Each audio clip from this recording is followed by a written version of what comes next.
I think it's recording, I think. Okay. So it's I don't know. Okay, it's recording. It says recording in progress. Okay, we'll figure it out. All right. So few things. We have Whitney Houston's chart here. Okay. So anybody wants Zoom ID? I see there are 17 participants in Zoom. So thanks for joining. Happy Thursday and Friday. So myself, Srini, and thanks for joining. Thanks for Tana for bringing people's charts. Tana, I'm assuming you validated the timing as well. This is correct, right? Okay. Okay, superb, sweet, thank you. So few things to look at here, right? Now, Whitney Houston. So let's look at step by step the things which I would do. I would look at, or what I would typically do, right? So look at here. She's born in the ascendant of Satabisha, okay, in Aquarius, right? So Aquarius ascendant. And then what happened is after Aquarius ascendant as born, she's got moon in Pisces with Jupiter aspected by Mars. So first quickly look at ascendant is 15 degrees in the midpoint. Then, look at, keep an eye on Jupiter, keep an eye on moon, and keep an eye on the Saturn here. The three things here are important, right?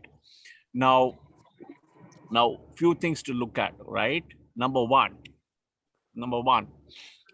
and then Mahadasa sequence, right?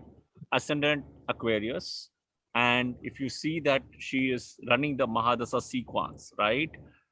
And people are messaging me, okay, for this, I've given, okay. So people, if anybody wants the Zoom ID, please let me know. It's also in the invite, right? It's also in the thing that there is, you can read the invite for this meeting. You can see the Zoom ID, please, right? So, and if you're going to ask, raise your hands. I can't be moderating this, so I'm going to make you guys moderator. I can't be doing this. It becomes difficult for me. So, okay. So Aquarius ascendant, and see the sequence of Mahadasa, right? Somewhere she's gone in the right Mahadasa sequence again. So she's missed the Saturn, which is fine, but she's got Mercury, she's got Ketu, and she's got Venus. Okay, she's got Mercury, Ketu, and Venus. Number one. Okay, number two is she's finished Ketu, right, in 1978 or so. From 1978 onwards, her Venus Mahadasa started, right? So look at her Venus placements look at the Mahadasa sequences. Or before you go to the Mahadasa sequence, let's see some important combinations in this. Number one is Jupiter and Moon in the second house, right? This is called the Guru Chandra Yoga, right? Now this moon, if you look at, right, if this moon, even though it's close to a waning moon, right, it's a waning moon, but it is with Jupiter at a very close conjunction, right? So even if it's a waning moon, it's still a very strong moon here, right? And this moon is with Jupiter aspected by Mars. And this moon is, and Jupiter aspected by Saturn, who is the ascendant lord also, right? But understand Saturn is a malefic also. Next, this Saturn is being dignified by Venus aspect. Venus is the yoga karaka for Aquarius ascendant, right? And Sun aspecting the Saturn is not good, right? Then the important planet is the fifth lord, which is the Purva Punya Sthana, right? He's sitting in Leo. And I've always said Mercury is very good in Leo, Mars is good, Jupiter. Three planets other than Sun and Moon, which does very well in Leo, okay? So Mercury sitting in Leo aspecting the ascendant, which is very important because Mercury is alone. He's a benefic here in this case, right? He's alone, he's a benefic. And if you see, there's not a single aspect on Mercury, right? Nobody's aspecting Mercury, technically speaking. If you, even Jupiter is not aspecting, but this Venus and Sun is aspected by Jupiter. So that's very important to note, Okay, the Venus and Sun aspected Jupiter, Mars is aspected by Jupiter as well. So, and the 10th house. So the 10th lord in this case is Mars. And Jupiter is also aspecting the 10th house in this case, right? Very important. Now, Jupiter and Moon are in a Kendra to Rahu and Ketu, right? So they're all in a Kendra here with each other. Now, what is also important in this case is Mercury aspecting the ascendant, the 5th lord. The Saturn is in his own house, right? Even though in the 12th he's in his own house. The important point here is she is not running Saturn Mahadasa. Saturn Mahadasa comes after 2054. So I don't think one needs to worry about that, right? But that Saturn is also dignified somewhere in by Venus. And Sun is a bad placement, okay? Now, look at, so this is where you're looking at this basic chart here, right? You can look at the nakshatra and stuff. What is important is Jupiter and Moon are in the nakshatra of Revati, okay? The Revati nakshatra for an Aquarius ascendant is the 5th lord, right? So somewhere Jupiter and Moon is placed in the 5th lord's nakshatra in this case, right? Which is Mercury. So do a quick scan of the nakshatras, okay? Venus and Sun may be placed, well, Venus may not be placed in a good position, right? But he's still placed in the nakshatra of Ashlesha, which is the 5th lord, okay? Very important, right? He's placed in the thing. So you, technically speaking, she has got almost 4 planets, right? 4 planets in the nakshatra of 5th lord. Moon, Jupiter, right? Moon, Jupiter, Venus, and Sun. Okay. So that's very important to note as well, right? And the 5th lord, okay? The 5th lord, Mercury, is placed in the 7th house in the nakshatra of Pura Falguni, right? Pura Falguni is owned by Venus, right? Who is a Yoga Karaka here, right? Who is a Yoga Karaka for Aquarius ascendant. So what has actually happened, if you see, after her Mercury, so Thana, if you look at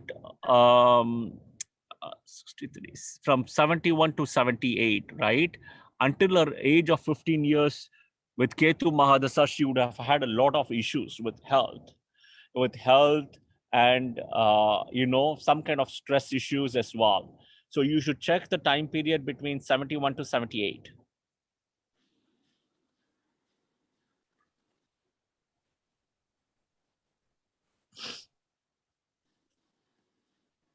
Tana. Okay.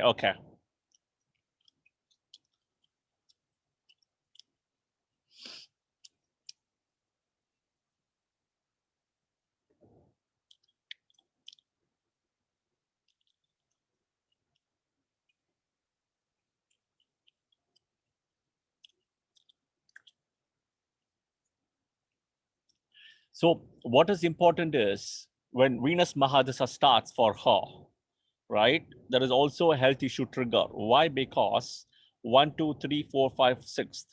Venus is placed in the 6th house, right? Runa, Roga, Shaktru. Venus is with Sun. So Venus dignifies Sun a lot. But Venus is also aspected by the Lagna Lord, who is also a malefic, okay? What is also important is Venus is aspected by Jupiter here. That's very important, right? Come to the Navamsha here. Look at some of the Navamsha positions. Mercury, own house exalted here. Saturn in a friendly Navamsha. Okay. Venus, Ketu and Rahu, Vargotama. You can see here, Ketu and Rahu, Vargotama. Venus comes to Sagittarius house. And Venus in Sagittarius is pretty strong. Okay, all planets do very well in Sagittarius. Sun is not placed great. Okay, Sun is again not placed well. But Moon and Jupiter is placed pretty well because Jupiter comes into Aquarius, which is called the ring of Jupiter. Okay, I always say it's called the ring of Jupiter, and Jupiter does very well in Aquarius. So you can see some good things in a chart, and you can see very clearly a Venus Mahadasa started at a pretty young age, right? From 1978 or so. So that in 1978 is she's almost 15, 16. So really about, coming in front of the thing. And Venus is in the nakshatra of Ashlesha, right? So Ashlesha, if you look at, is the serpentine's energy, right? And if you read some of the things about Ashlesha, okay, you will see some very interesting things about Ashlesha. We have discussed in our sessions as well, in the nakshatra readings as well, which we have done, right? What are the things we have discussed about Ashlesha, right? Not only that, it's the first starting point of the how should I say, the Mercury nakshatra, right? Number one. What else? What else we know? Ashlesha comes in the last part of Cancer. Okay, number one. And some of the professions, if we remember, we have discussed about Ashlesha, right? If you remember, we spoke about the serpent energy, and we also spoke about um, people with secret work, right? Secret, like the CIA, FBI, right? And a lot of things, secret work as well. So somewhere, when she started, there would have been some secret stuff for her which should have done. But also some of the things, because it's Venus here, right? So the secret work is not more secret but comes out in the open, right? So there is a lot of things which comes around in the front end. And Venus is all about entertainment, fashion, music, movies, everything pretty much in the front. So that's something very important to note as well in the Ashlesha Nakshatra, right? And very important thing is, um, so because it's Ashlesha Nakshatra, Tala, you may want to check if she got any issues with her head, like migraine or something like that. Headaches, migraine, I don't know. Or even like arthritis or something like that, like bone and joints and stuff issues as well.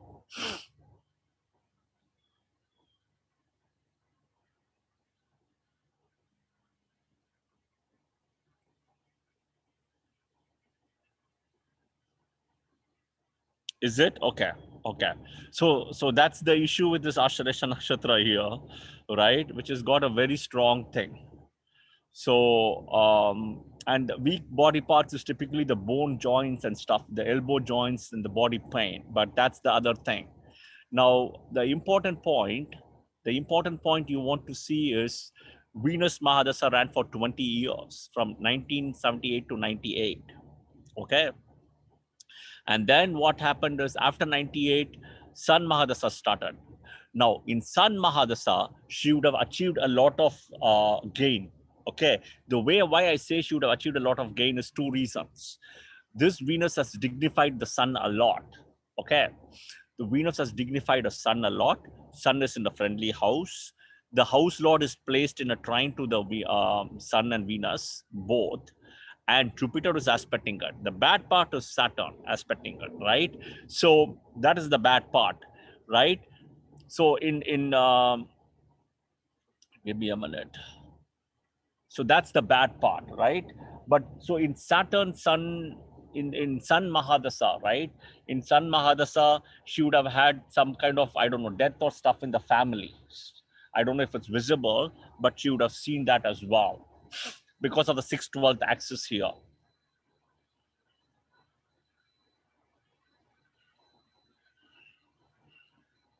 Or it also could be some relationship issues as well in Sun Mahadasa between Venus to Sun.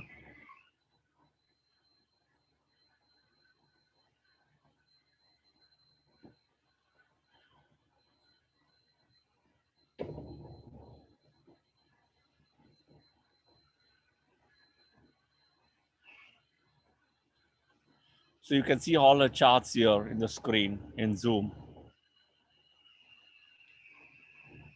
The important point is, right, the important point is also Mars in the 8th is very bad placement, right? Very bad. But somewhere this Mars is dignified, right? This Mars is dignified only because of Jupiter and Moon here.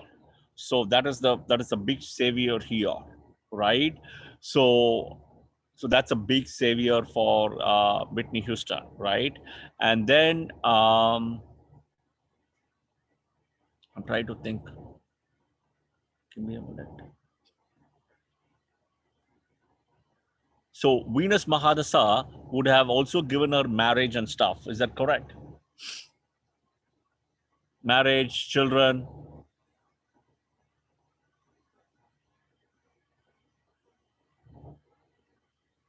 Tama? Last part. So I see. I probably think it's around Venus Mercury or something. I'm circling it here. See, I around the 93, 94 time period.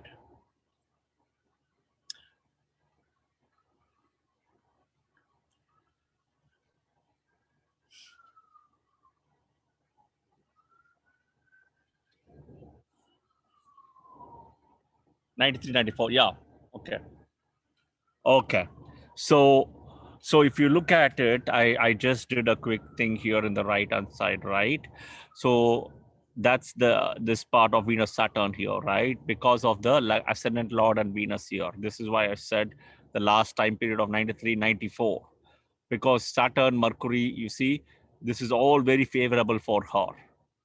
Venus, Saturn, Venus, Mercury, extremely favorable for her because of the team A group here, right? So that is something important to note as well, that that person would have got, or in this case, Whitney Houston would have got, things pretty much settled in the Venus Mahadasa, right? So, all right. So let's look at some more interesting thing. Thank you, Tana. Yeah, the this one, right? The bodyguard. I will, yeah, the bodyguard. Kevin Costner, the Kevin Costner one. Yeah. So 92. Okay. So here I'm changing. Uh, I'm going to Ashtak Vargas. Okay. So let's look something very interesting, Ashtak Varga, which we did last week through this also. So before we go to, okay, or we go to Ashtak Varga, 1 minute. Did I miss it or no? Not yet. Give me a minute.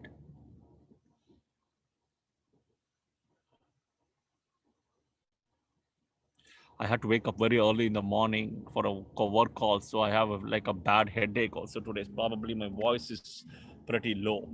So Srini, I here is wanted an to interesting add thing. too. Okay. Oh, So Srini, I let's wanted look to at. add too. So Okay. we have the chart here, right? We spoke about Ashtak Varga last week as well, and if people are not able to follow me, speak out in Zoom, speak out in Clubhouse, whatever it is, right? Otherwise, I would not know, and I would keep on be talking. Look at some red flags here. Okay, look at some red flags for Ashtak Varga here. So the first red flag is look at Saturn numbers, right? And there is a red flag coming in 0 here for Saturn in Ashtak Varga number, right? And it shows the 6th house, which has the 21 score. Okay, so 6th house 21 score. That means it's I would say the 21 score is here, right? This house. If you see, I'm circling 21. Quick way to do is 21, 21. So this is 6th house here. But for her, it's the 8th house, right? The good part is Jupiter and Moon as dignified. Okay, the Jupiter and Moon as dignified, but when Saturn would have come exactly or opposite to this, and the 7th here, right, which is 28 here, where it scores 1, the lowest number, she's got challenges. So if you look at her, right, when did Saturn come into Virgo? Saturn in transit would have come into Virgo around 2009-10. I'm just doing a quick math in my head. So, and then Libra 11-12 or something like that. So, Thana, check anywhere from 2009 onwards about her. Okay.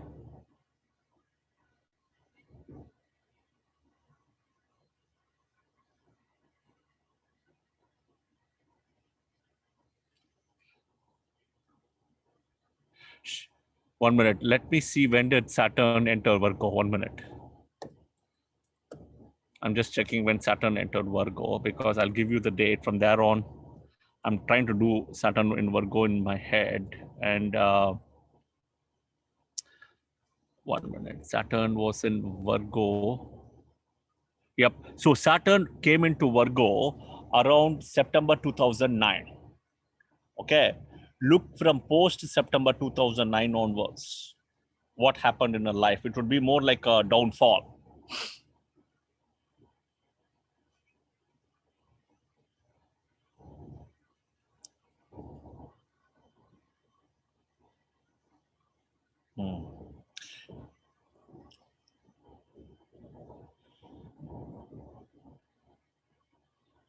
Okay. Okay.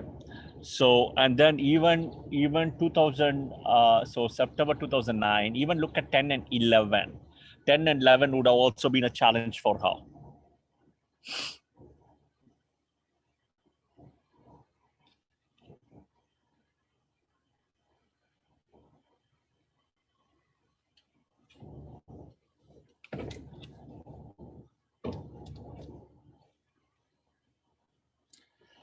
Okay.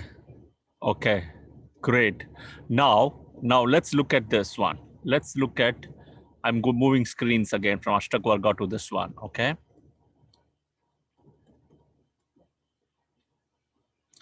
So let's look at something interesting here. So look at it in her Mahadasa. In her Mahadasa, what is happening here? In her Mahadasa, right? The 9 onwards, if you look at it, right? It's Moon Mercury. Okay. If you look at its Moon Mercury, see the placement of Moon and Mercury, right? 1, 2, 3, 4, 5, 6. Right? Sixth, Mercury is placed sixth from Mercury or Moon, right? Mercury is placed from sixth from Moon, and Moon is placed eighth from Mercury, right? And the house owner is placed 12th to Mercury, right? The house owner Sun is placed 12th to Mercury. So this is where in the Mahadasa you can see the challenges. And also one important thing, very important thing is for an Aquarius ascendant, Moon Mahadasa is usually very challenging, very, very challenged because of the ownership of the 6th house. Okay. For an Aquarius ascendant, Moon Mahadasa is extremely challenging. So you can see from the Mahadasa as well. You can see from the Ashtak Varga also, right? But you would always check from the Mahadasa. But when Saturn gives you 0 point there, that's a red flag for you straight away. Okay. Tana, any other questions in this, Tana? Or anybody else, any questions before we can go to another chart?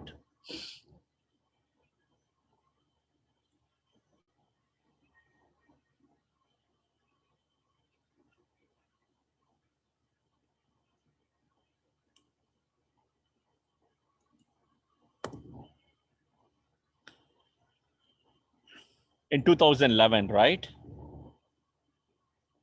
Moon Ketu, right? So the Moon Ketu. So, you know, and Moon Ketu is not easy as well, typically. Moon Rahu, Moon Ketu is pretty challenging as well. Okay. Thank you, Tana. Any other questions? Where does it show her profession will be singing?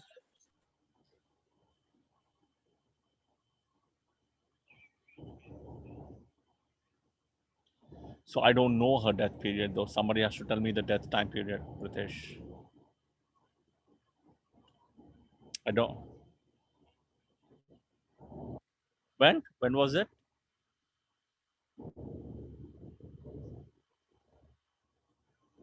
Okay.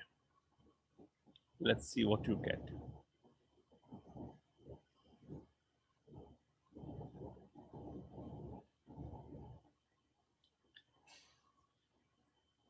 February 11th, 2012. Okay. Okay. There we go.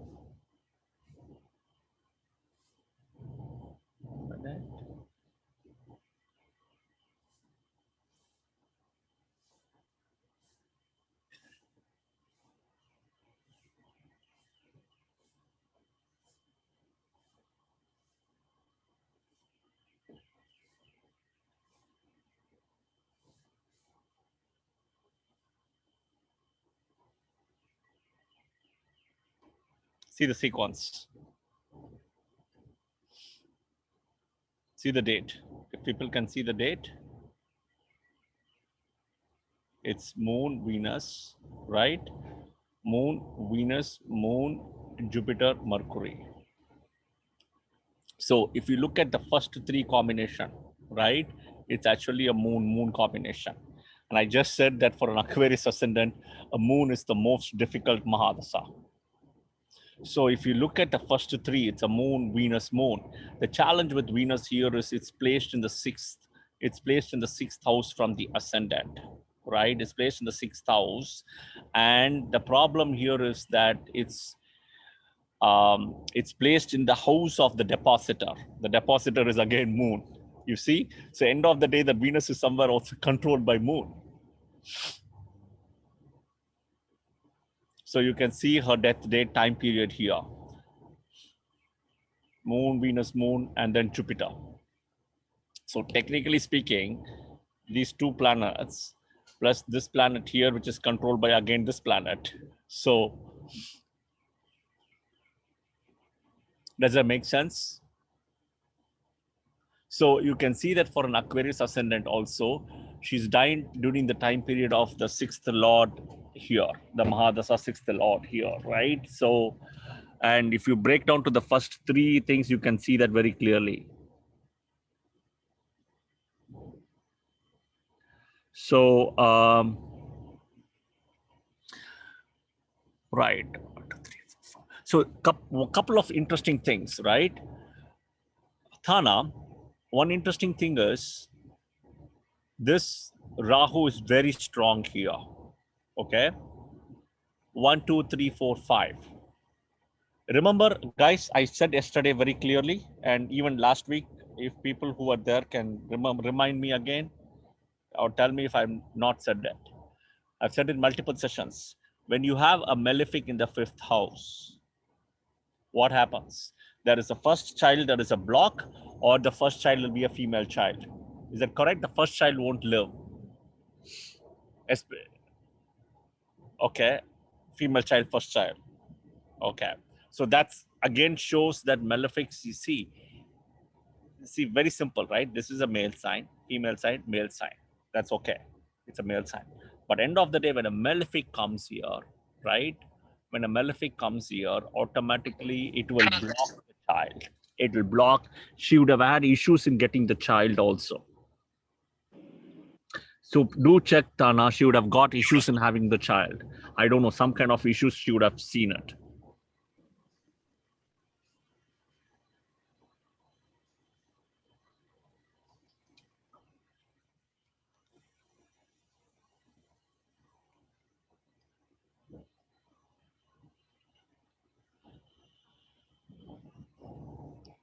There you go. There you go. Thank you. So this is exactly what I was telling. I think Marjorie, you were there yesterday, right? Or I was telling that again, that you look at in the fifth house, when Rahu Ketu comes, usually gives you first a miscarriage. It will give you a miscarriage more than likely. And then you will get a child later who would typically be a female child. Is that fair to say, Marjorie, I said that?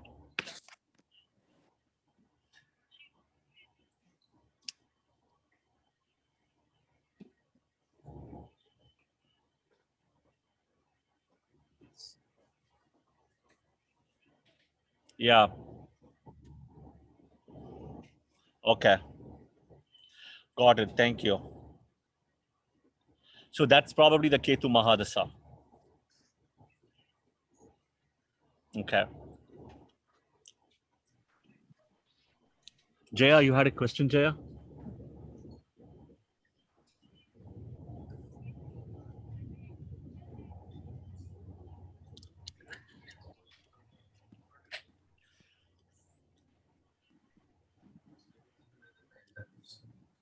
So there is a way to do that. There is a way to do that. I don't want to go into that now to teach people.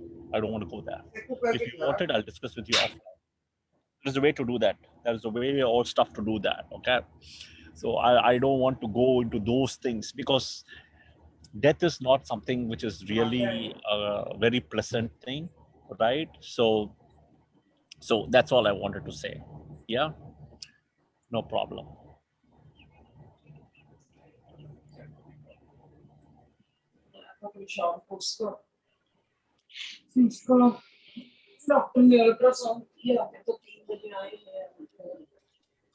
Okay, so she was like bisexual, is that correct? Okay. So that's here. That's starting from Satabhisha Nakshatra. Okay, so starts from Satab. So don't go and immediately think that, oh, I have Satabhisha Nakshatra and I'm not like that. It's not that way. I'm explaining the logic here. Satabhisha Nakshatra, and Rahu sits in the 5th. Okay, so go and check, guys. Go and check somewhere online. See if she's got multiple affairs as a child itself. As a kid, child means I shouldn't say child. As a kid, 15 years, 14 years, 16 years, she would have got multiple relationships.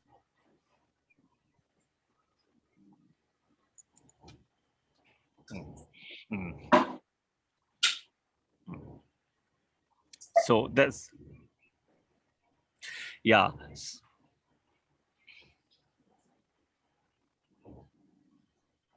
Okay, so the bisexual here, right? Let me tell you how it works, okay? And the sexual drive, both, okay?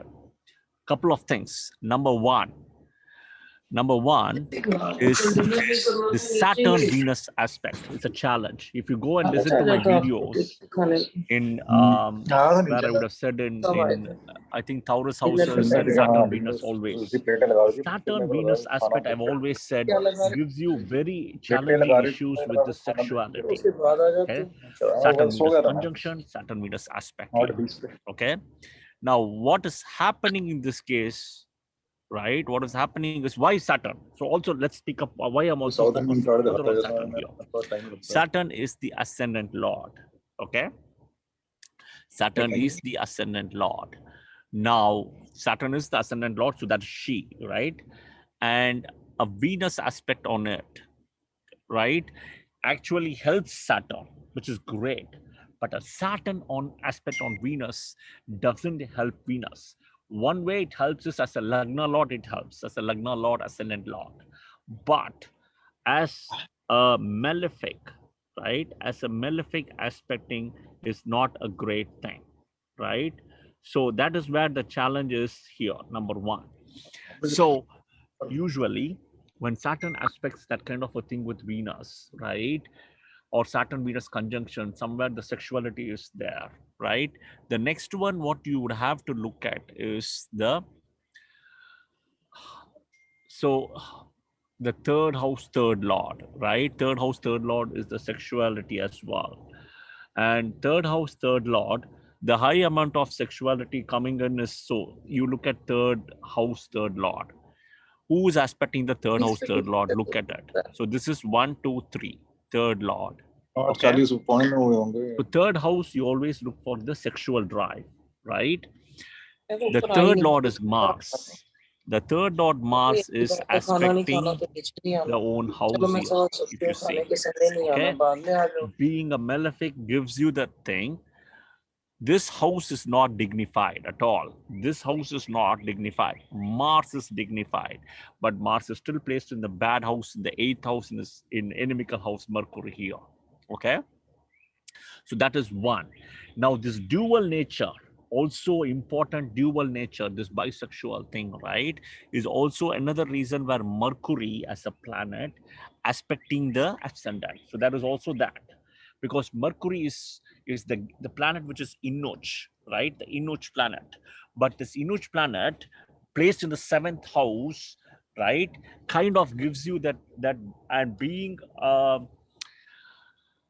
5th lord as well here is a combination. The important point for her where she's not lost her so-called, I would say, the impotency or stuff is because of this Jupiter aspecting this Venus here. See, this Venus is already a little bit of challenge position. Why? Venus is in Cancer. Okay, Venus is in Cancer, so it feels uncomfortable. The house owner. Venus is with Sun, another enemy here. So Venus is somewhat uncomfortable. Third is Venus as a planet being aspected by a malefic Saturn. Okay, the saving grace is this Jupiter aspecting this Venus. If Jupiter is not in this equation, let's say, right, I would even be looking at her to being saying that she could be even important and stuff like that in this case. But that's a different case though. So if Rahu comes here, this Rahu is coming into this year, then it's a whole different ball game again. Rahu is Venus, Saturn is Venus, it's always a challenge.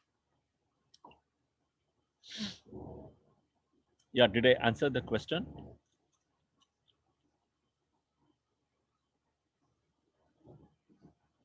Guys, did I answer the question?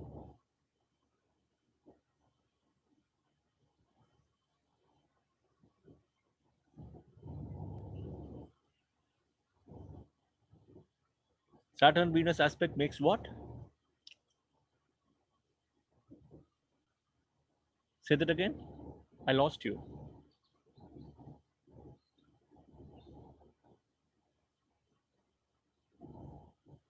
Good at what? I didn't understand.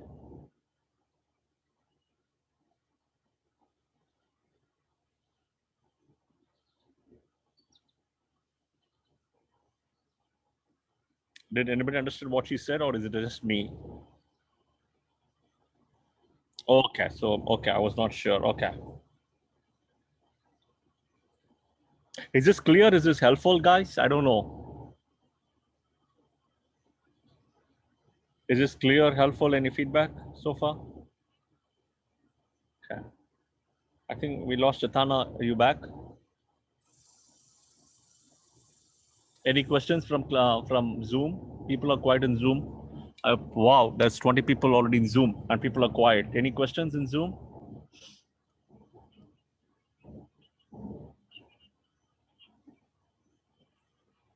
Is it okay? One minute. So 1 minute. Okay, I'm glad you're telling me now. So 1 minute. 1 minute. Okay. Why? That's interesting. Can you hear me?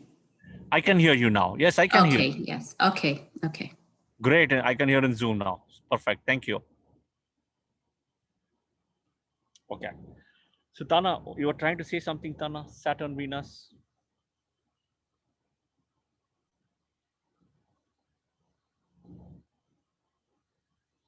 No. So Saturn, Venus makes the person high sexual energy? No. It's actually the opposite. It's the opposite.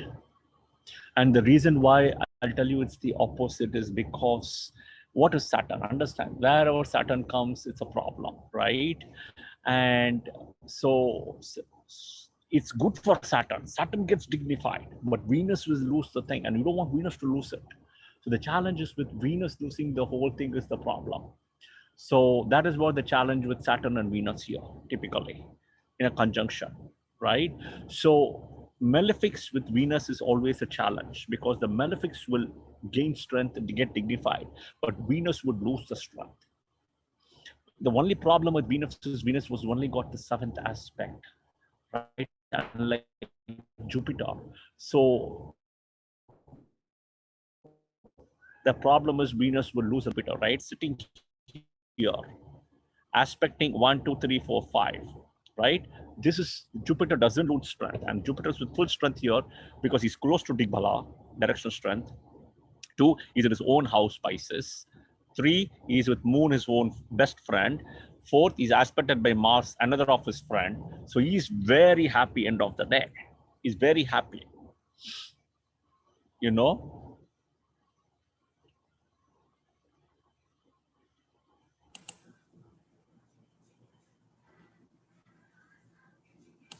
Moon is getting help, right? Moon is also placed with Jupiter in Pisces. Venus, correct. Venus, look at the things, right? Venus is placed in the 6th house. Now, Venus in the 6th is a very bad placement. Very bad placement, Venus in the 6th. So Venus in the 3rd house and 6th house is really bad, okay? Venus is very good in the 12th house. Excellent. That Venus does so well in the 12th, not bad in the 8th. The third and the sixth is the problem for Venus. He's in the sixth house, number one. Venus is sitting in Cancer, enemy. Venus is with his another enemy, Sun, right? Venus is aspected by a malefic Saturn. Okay, these are the four negatives for Venus having that, right? The saving graces, Venus belongs to team B as Yoga Karaka here, as the captain and Yoga Karaka, and aspected by a Jupiter with full strength.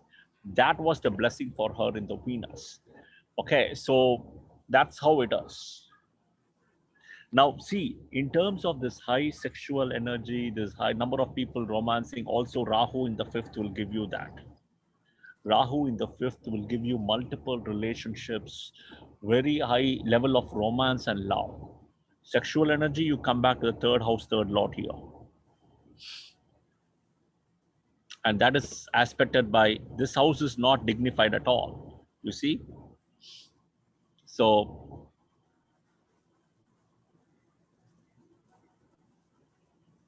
okay.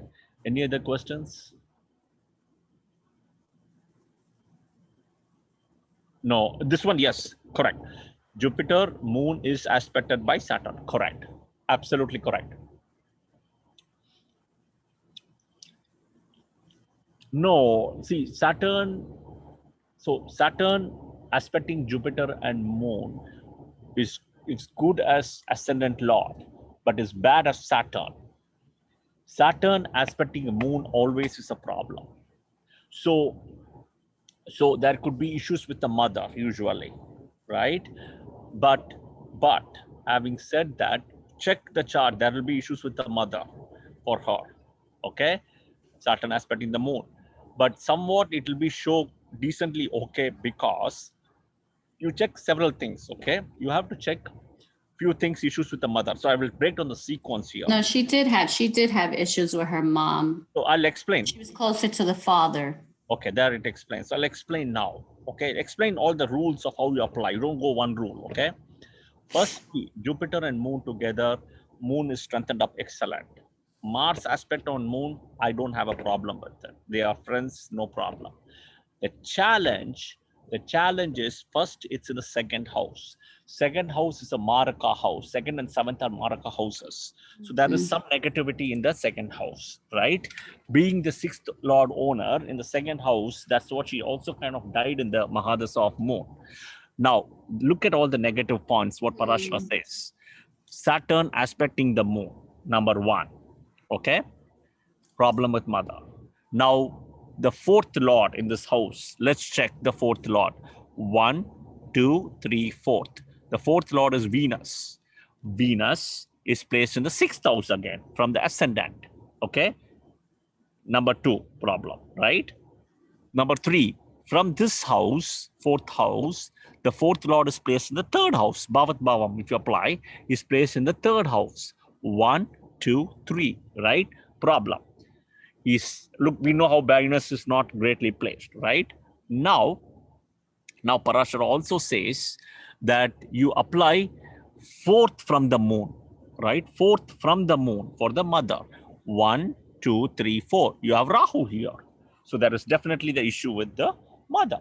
You see all the negative things? I didn't say one rule, right? I never said moon, Saturn aspecting the moon, that's the problem. You look at all these things. The Jupiter moon, there is somewhere a blessing there, but the mother will live for some time. Otherwise, if Jupiter is not there, the her mother would have passed a little early or so.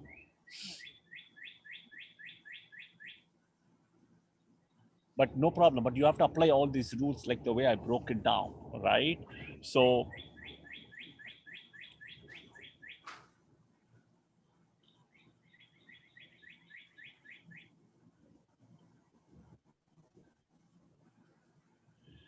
should we look at the relationship with the father? Should I explain that also? Through the chart here. Because the father sued her during 2002, around that area.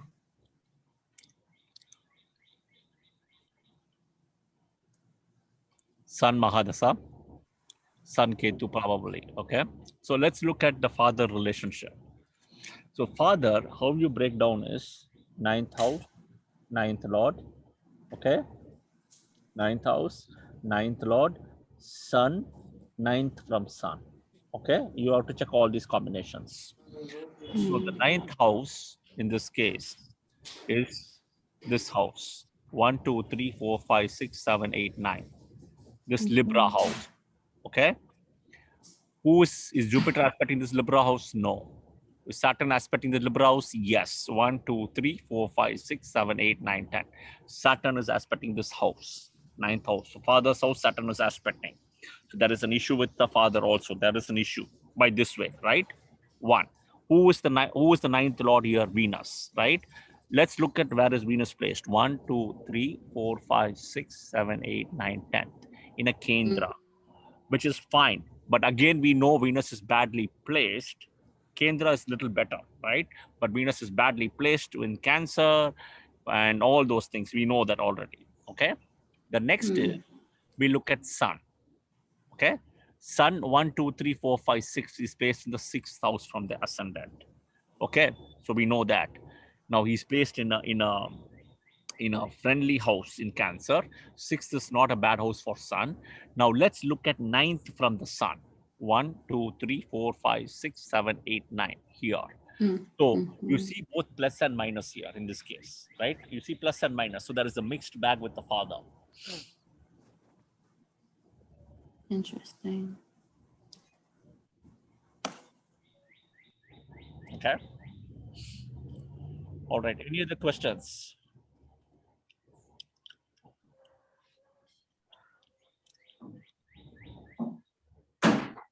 Yeah. Hi.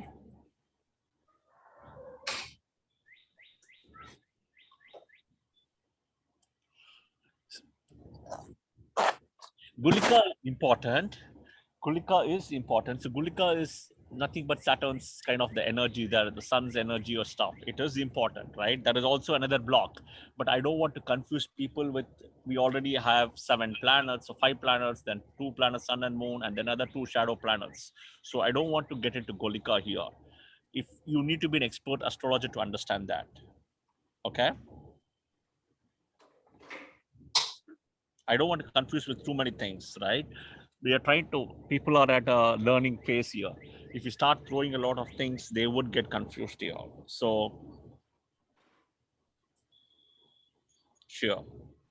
You're welcome.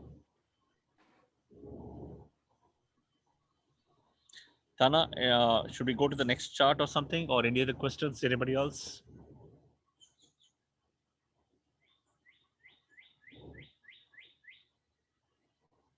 But thank you for bringing the chart, Tana. Okay, let's go to the next one. Sure, go ahead. So before you look at serial killer, I'll just tell you some combinations of serial killer. Okay, combinations. Let's see that. So importantly, very important is the ascendant has to be afflicted. Ascendant lord has to be afflicted. Ascendant lord. Number 1. Okay, afflicted means malefic planets. Malefic is Rahu, Ketu, right? Mars, Saturn. These malefic planets. Ascendant lord. And if it has to be serial killer, it means multiple times doing it. That means moon and Mercury also will involve in this combination somewhere, getting afflicted. Okay, number 2. Third one is this person will have all bad Mahadasas of the ascendant versus the team A, team B. These are some of the rules to look at, right, of a serial killer. So let's look at it. Okay.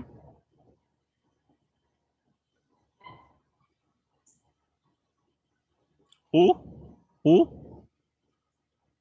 I don't know the name. Okay. Jeffrey. And what's his last name? Okay. I don't even know who he is. Okay.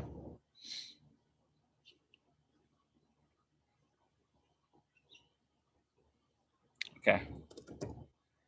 1 minute. May 21, 1960. Okay. 4/16/34. Okay. Oh my God, he was born very close to where I'm living. Oh my God. I didn't realize. Yeah, I know, but oh yeah, Wisconsin. Yeah, I'm sure you're right. I always have to watch for sure. I didn't realize. Okay.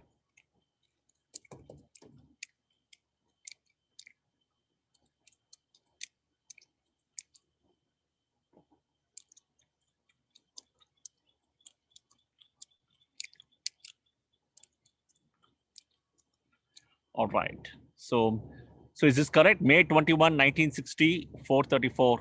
Correct? Okay. May 21st, 1960. So let's look at it. Rahu Ketu is 1, 2, 3, 4, 5, 6, 12 axis. Okay. So 12th axis, right? Rahu in the 12th. I would have said several times about imprisonment. And so was he put in the jail or something also?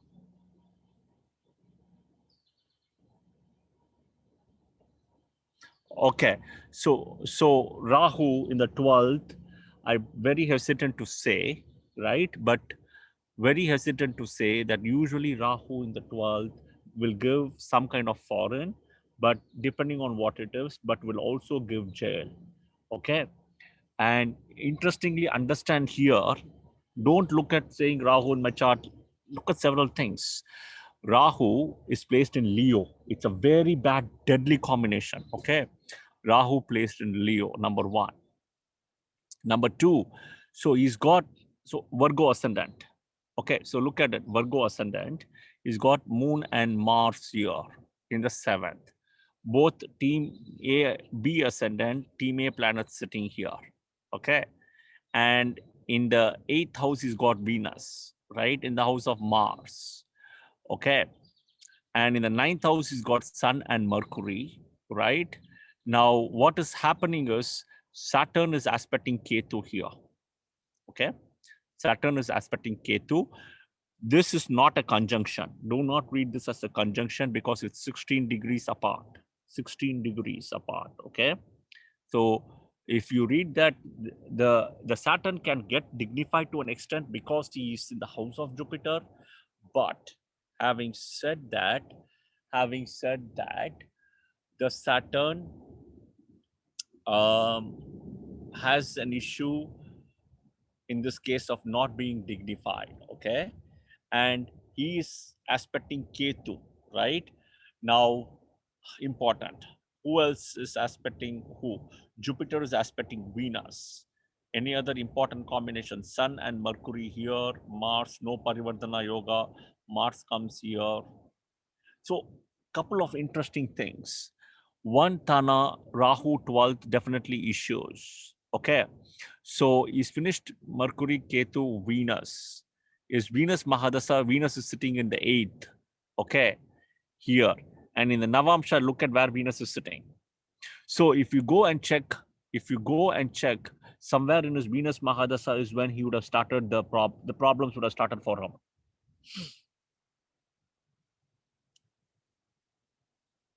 What's that?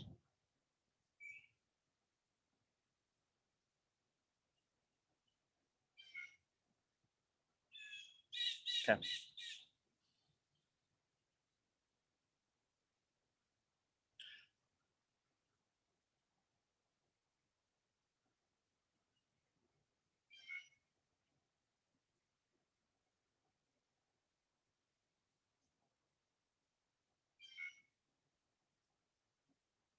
Okay, so let's look at some of the combinations of the mother here, right? Same thing like what we did last time. 1, 2, 3, 4th house. Mother, 4th lord. Who is sitting? Saturn is sitting. So number 1, okay? Even though Jupiter is sitting, Saturn is sitting. That's a red flag. Okay, number 1. Number 2 is Moon, right? Here. Who is with Moon? Moon is with Mars here, right? So there is, even though it's a friend, there is a little bit of negative energy also, right? So that is 2. And is sitting in the 7th house. Now, 2nd and 7th are Marakas. Okay, number 2. The third one is look at 4th from the Moon. Okay, So fourth house and the fourth lord is afflicted because of Saturn here, right? The Jupiter is far enough, right? Jupiter is far enough, fair enough, but the fourth house, fourth lord has a Saturn presence there. Now fourth from the moon, okay? 1, 2, 3, fourth from the moon, which is the 10th house, right? Now look at the 10th lord, this house, right? Fourth from the moon. This lord is placed 12th through this house, right? And is aspected by Saturn also, along with Jupiter. You see? This Jupiter is not dignifying the Saturn here. Okay.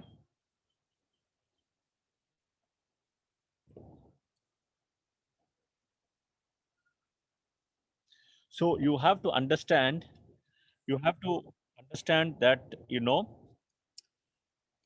that this is very important to know how you read the thing, because Saturn is also a natural malefic. You cannot underestimate that as well, right? So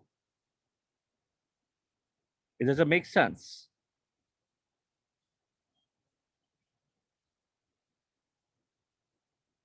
Hello? Sorry. 1 minute. Sorry. Is it? I was told that there is an astrologer, Dilip Kumar. Is he in the room here?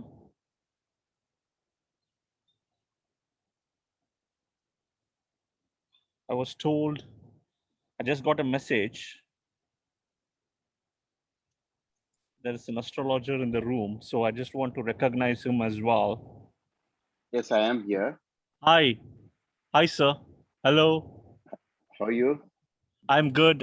Good morning or good afternoon. I've heard a lot from a lot of your students who come to me. I've heard a lot about you. So I just thought I would say hi and recognize you in the forum as well. A lot of your Thank you. students come to me and they give very high praises about you. Okay. Yeah, you're doing a good job. Please continue. No, thank you. And one of your few students have sent me a video with Rao, Subba Rao, right? YVS, YVS Dr. Rao. YV Subba. Unbelievable, YVS. unbelievable astronomer, astrologer as well. Yes, yes.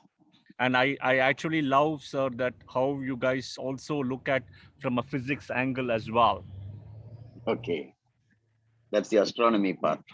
Exactly. See, but Jyotish is divine light, right? Jyotish is divine light. So everything is about physics and light here, sir, if I'm not mistaken.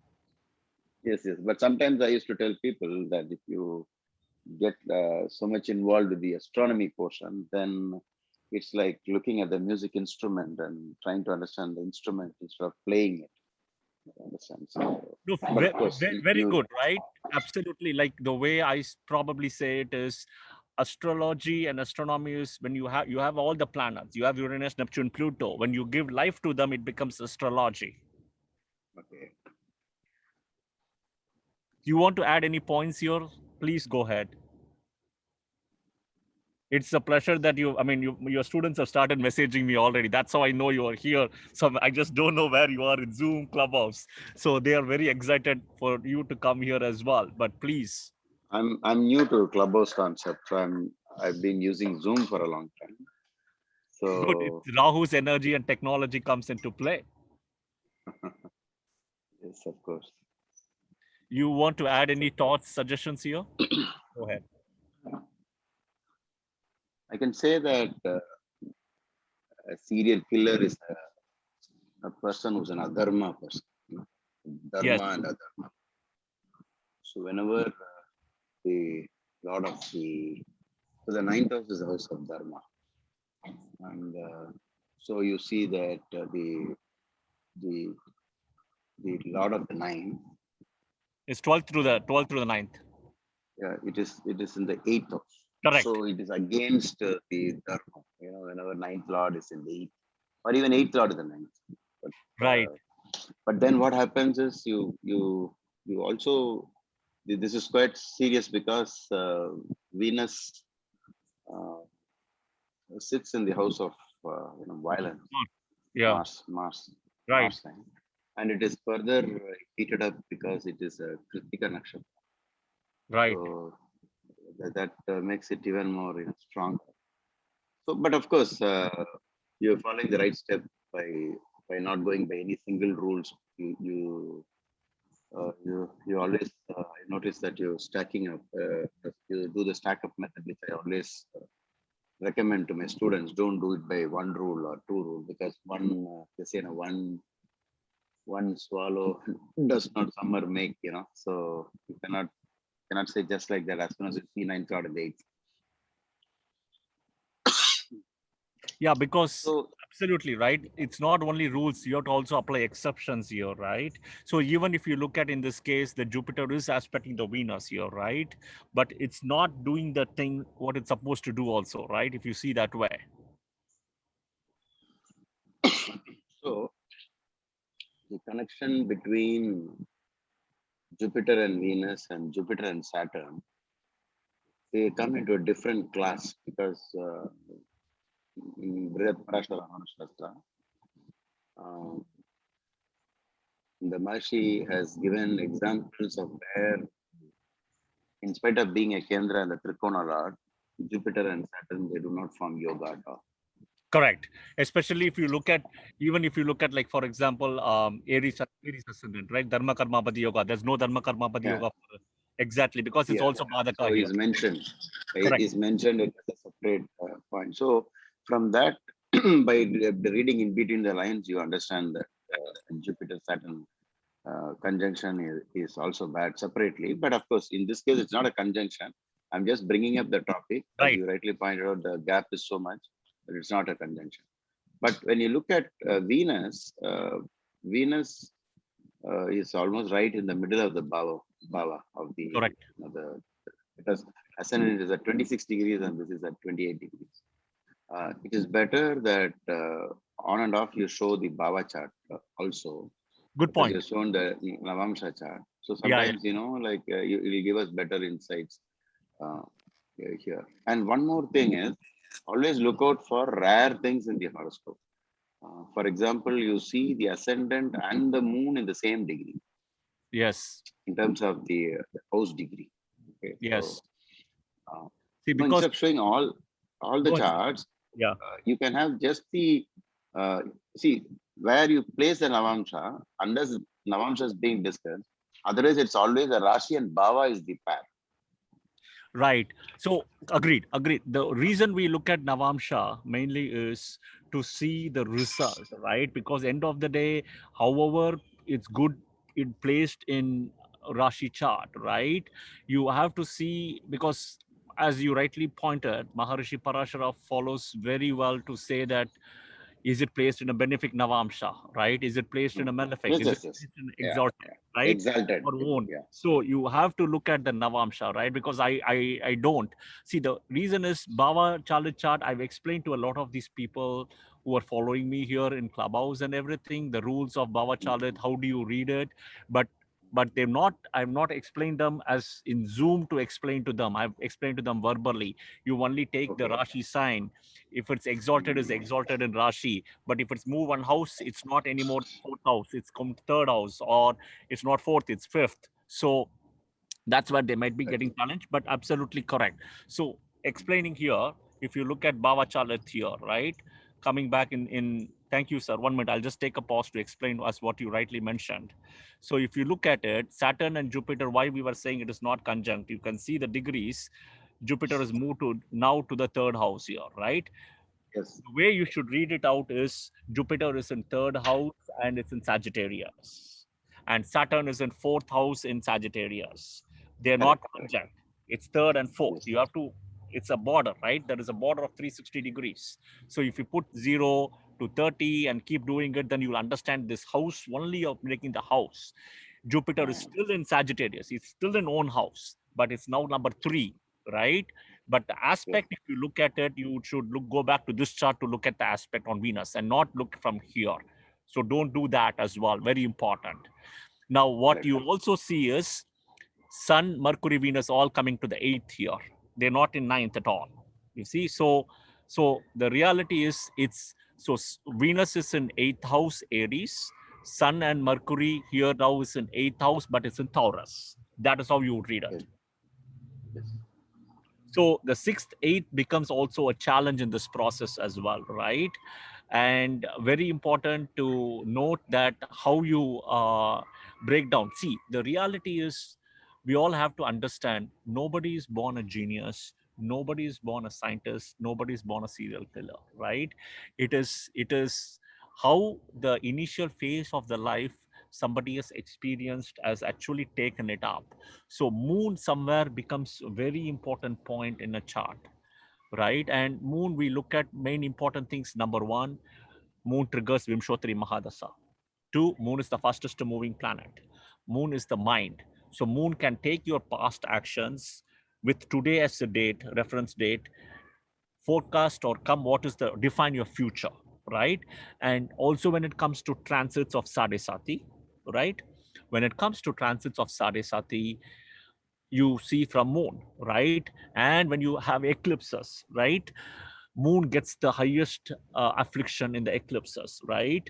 So, and especially in your Janma Nakshatra, right? And then the Trijanma Nakshatra, you look at those things as well. So moon is so important in a chart, right? Along with sun and moon. We call it in Hinduism as Shiv Shakti, the sun and the moon.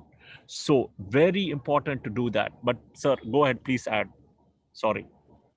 No, you are adding valid points. So one more thing is that on the background of what you said, that Rahu in the 12th is bad, or even if you look at it as when you say when the rishis say your next region is hellish if you have bad planets in the 12th house, it is a pointer that you could be going towards the worse side of life. Okay, so it is a pointer, it's a possibility. And then immediately what you should do is you should look at dispositor, and in this case Sun. it is Sun. right, the sun. So then we find that the sun has also shifted backwards, and so like that you can start piling up. But I think the basis for a one of the hallmark of a serial killer is to kill anything is a big sin, but then killing human beings is the big one. And so this must be the highest type of unethical, immoral act. So I think it should start from 9,000, and then trying to find out what kind of 9,000 fault is it that it would lead him to imprisonment Understand. or a hellish region. See, sometimes what happens is in a lifetime, a person may not be actually arrested immediately for what has been done. Sometimes they make an escape, but then they are sure to go to a hellish region or an imprisonment like life in the next birth, based on the number of the sins that they've done, and especially this kind of killing people. Fair enough. Sir, one other point I Yeah. want to add here. See, the way I do a little bit is more than 9th house, I look at 5th house. Because 5th house is your Purva Punya Sthana, right? See, what you add. You can add everything, whatever comes, Okay. because as many as you can, Fair enough. that many it will get, that much will Fair show enough. you. Yeah. Because see, end of the day, your Purva Punya Sthana has the ability which is you have deposited in your previous birth, right? See, because the way I tell my all people who are, I myself a learner, okay? So I'm not as experienced or you as well. I'm 20 plus years or so, 22 years or so. But I can tell you one thing is of all the 12 houses, I always protect the 5th house, 5th lord as the most important thing, apart from the Lagna Lord, Lagna house. Because the 9th is the Bhagyasthana, the fortune. But the 5th house, 5th lord is your Purva Punyasthana, what you're bringing back from your previous birth. So in cases where you are at a downfall or anything, that Purva Punyasthana is the one which can lift you up if you have a good Purva Punyasthana. So in this case, to interpret it here, the 5th, 1, 2, 3, 4, 5th lord, 5th house is Capricorn, okay? And Saturn is the owner. And you see clearly he's 12th to the 5th house, right? In terms of way to look at it. So he's disappeared, right? Now he's retrograde, all those things. Now come back to the Navamsa. See where he's in the Navamsa. He's very badly placed in the house of Scorpio with Mars.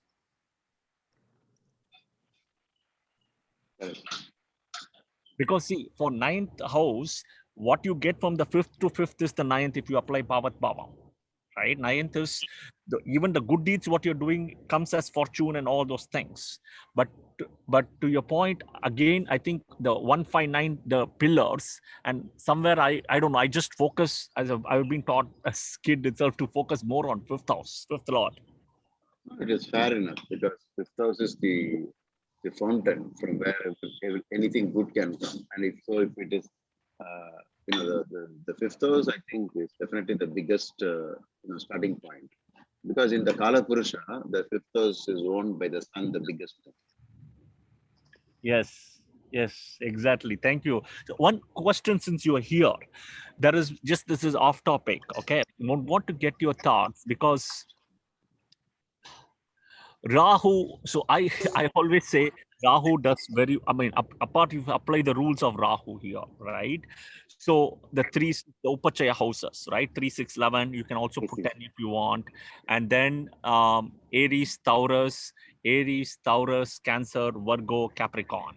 Okay, and then the other thing is the house owner depositor should be placed well, right? Third, and then the house owner depositor should be friendly to the ascendant lord, right? Because Parashara says very clearly, because he doesn't have the true ownership, etc. What is your take on, because a lot of people come and ask me and I try to explain to them, but I want to get your thought.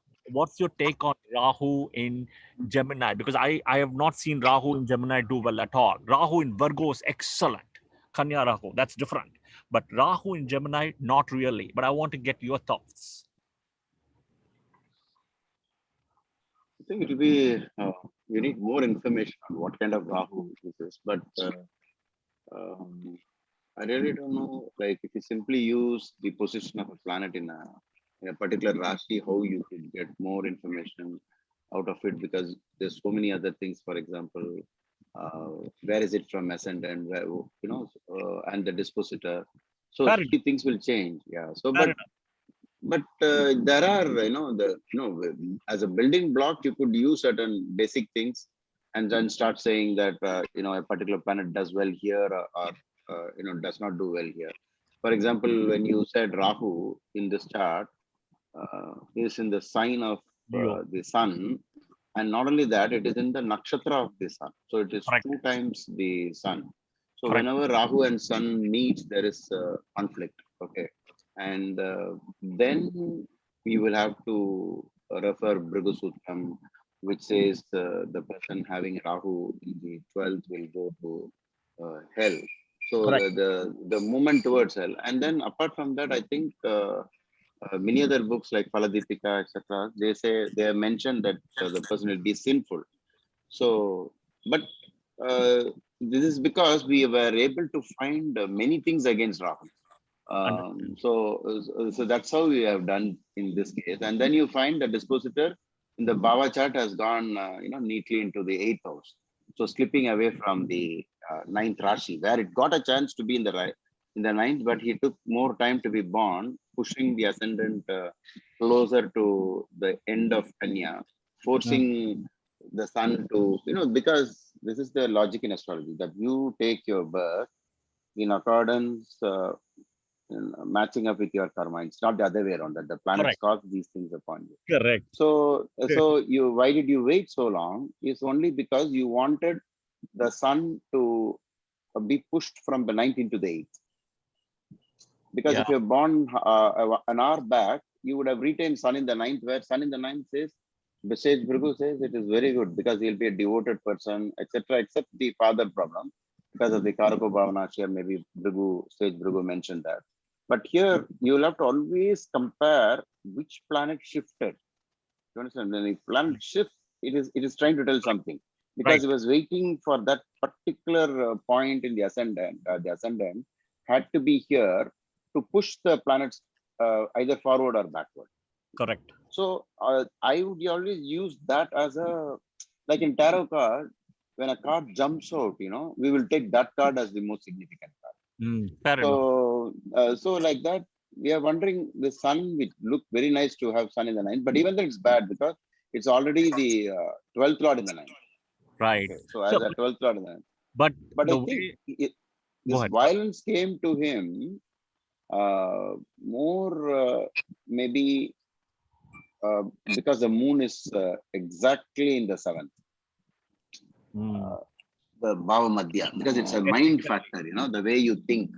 Exactly. And yeah, so this could have been one of the reasons. But if the software also gives you aspects on moon Yeah, it gives in you. terms of the, I can move it. yeah, If you see my screen, I'll move it. because you have the Parashari method of doing the aspect, not just Correct. the counting method. Yeah, 1 minute. Let me move it 1 minute. Wait. Because this is almost like a being sick, mentally Now sick. here, right? Sick. So, Yeah. so aspects you want to see on moon, right? Yes, on moon. I don't know. I'm new to the software. That's okay. So, 1 okay, minute. aspects from moon, aspects on moon. 1 minute. You want to see 1 minute. This is you can 1 minute. Let's see. So moon is the okay. So what you can do is let's look at this. Who is aspecting the moon? So each of the chart you can see basically, sir. So you can do this way. 1 minute. It's not the other way around, is it? Correct. Okay. 1 It minute. would So have been, there must be something in the options to let you see that single graph where you have, so I have aspects on this. Okay, so let's look at this way. This option you can use. So aspects on the seventh house, right? Give me 1 minute. Let me see. 1 minute. Aspects on the seventh house. Doesn't have that. 1 minute. Aspects on seven. Aspects on house plus lord. Seventh house. And this is house plus seventh lord. Basically both in this case. So you can see the left. It shows the other way around in this case. but not the one on the Yeah. planets. Yeah. Okay. Let me see. I don't think I've seen that. No, I think there must be some options. Okay. If somebody had made such an extensive software, because this is essential part of Vedic astrology, the aspects. Yeah, And but the aspects are not exactly like digital, it is analog. And so it will go from the third, from Saturn, it will go to a peak and then start coming down, but it doesn't come down so quickly. And only around the sixth house, it goes to zero. So yeah, I think there this must particular be, case, every house there is an aspect, right? Technically speaking. correct, yeah. So you can actually, whenever you're reading a topic, the most important thing is about this is the mental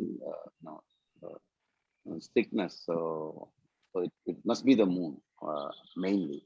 So if you look at down, if you look at each of this chart, other way to interpret, right? Aspects from Saturn.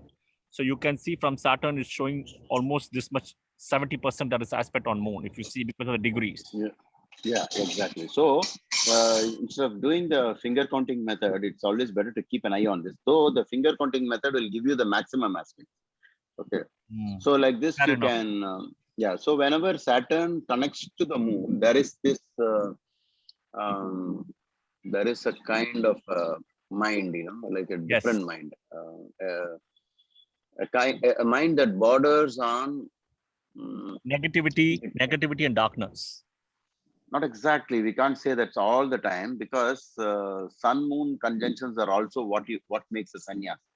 But I think in all of this, there is a different kind of approach to life. Either too much of compassion or too much of hatred, or zero compassion. So it will border. So depending upon what you are, for a sannyas, a Saturn moon conjunction is healthy, whereas for a grihastha, a Saturn moon conjunction makes them mentally sick. They can get depressed. They can, all these people are depressed actually. Stress. It's exactly right. So that's the whole thing which drives negativity in this case, right? So Yes. it's the stress and the thing. So one question to you. So I follow and I tell people here to follow 360 days in a year for calculation of Vimshotri Mahadasa. What do you follow, sir? 360, 365, 25? 365.25. Okay, you follow 365.25. So all the book says, everything says to follow 360. Surya Siddhanta. And in my case itself, I could see when the Mahadasa, Antardasa changes, I could see the difference. See, Surya Siddhanta, Brihajataka's Vara Mira's Brigachataka, all of it says to follow 360. Okay. Yeah, I So, was told by one of my friends in astrology. We did study together. The only difference okay, between us was this 365 and 316. But yeah, I think. But the point is, sometimes it's very strange. Astrology at one point becomes a very strange subject where you could make a prediction even without astrology. Okay. true. Um, mm, just because you felt that this is the way you have to answer this question, and there are several ways of doing it. But at the same time, like when I'm using 365.25 days, uh, in my life, I've seen certain things happening exactly at the date the dasha began. For some people, it has coincided so well. But then again, it is based upon their time of birth. So I think why we are all getting away with this is because there are so many ifs and buts in astrology, Variables, right? and so many are there. Apart from that, the time of birth, error, this and that. So we do not know exactly. But I think if the sun comes back to the same point again and again in 65.25 days, that is the actual year. See, But they say in every 72 years, the zodiac shift belt moves by counterclockwise 1 degree as per Surya Siddhanta. hmm, Okay. So, zodiac belt, so April 14th is New Year, let's say Tamil New Year. In the 72-year span, it will somewhat move to April 13th. hmm, Okay. So, the point here is that the 360 actually I mean, see, we are applying all the rules from the book, right? The degrees and all those things, which is always phenomenal how they have all done it in those days, right? Aryabhatta, Varahamira, and all those people, Parashara, and all those people. But what I have seen in it's my own life experience is it was a learning from Rahu to Jupiter. When I predicted some of those events will happen, those events actually happened almost 7 months earlier than what it hmm, happened. When I opened and I was following 365/25 per software, and I missed hmm. that point. I didn't realize software is only doing 365/25, not 360. Then when I did a counter check and everything, when I adjusted it, I could figure it out. But this wisdom, by the time I saw, my Jupiter Mahadasa already started. I got that wisdom. But I was thinking those things are only going to happen either 8 months or 7 months time, but it already happened 7 months earlier. So to your Okay. point earlier, I think the universe is always smarter than us, right? So they will only Hmm, give you when they want to give you something. hmm, hmm, hmm. Yes, yes, but I think I used a simple idea. How do we define a year? So I think a year can always be defined when when the sun comes Sun back to the enters same Aries. point. Okay, Sun enters so Aries at 0 degrees. yeah, and so simply because that's the way the entire year itself was calculated, right? Right. In 365.2524 days, it is a year. That is what the whole world also agrees. So I switched over to that side. Maybe sometimes I used to think that the 360 is very easy to do all the calculations instead of working with the fractions. And so people in those days, when the time of birth itself was not available so often, uh, mostly not available than available. So I thought maybe they never made a fuss of this. Anyway, it doesn't matter. You're going to give us the wrong time. So why do we need the? I mean, this is my assumption of it. Okay, Understand. because it's easy to multiply a whole number than handle fractions.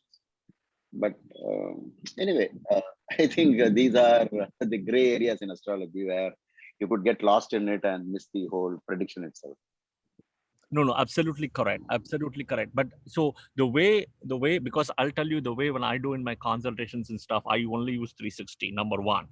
And Okay. number two is all the things I use Navamsha. And I stop till Dasamsha. I don't go beyond Dasamsha because of Okay. the Okay. accuracy of the time. Okay. So I Correct. don't Correct. go Correct. to Sashti Amsha. No, I don't even touch anything about Dasamsha. I don't touch anything. Okay. D10 is the last. Number two.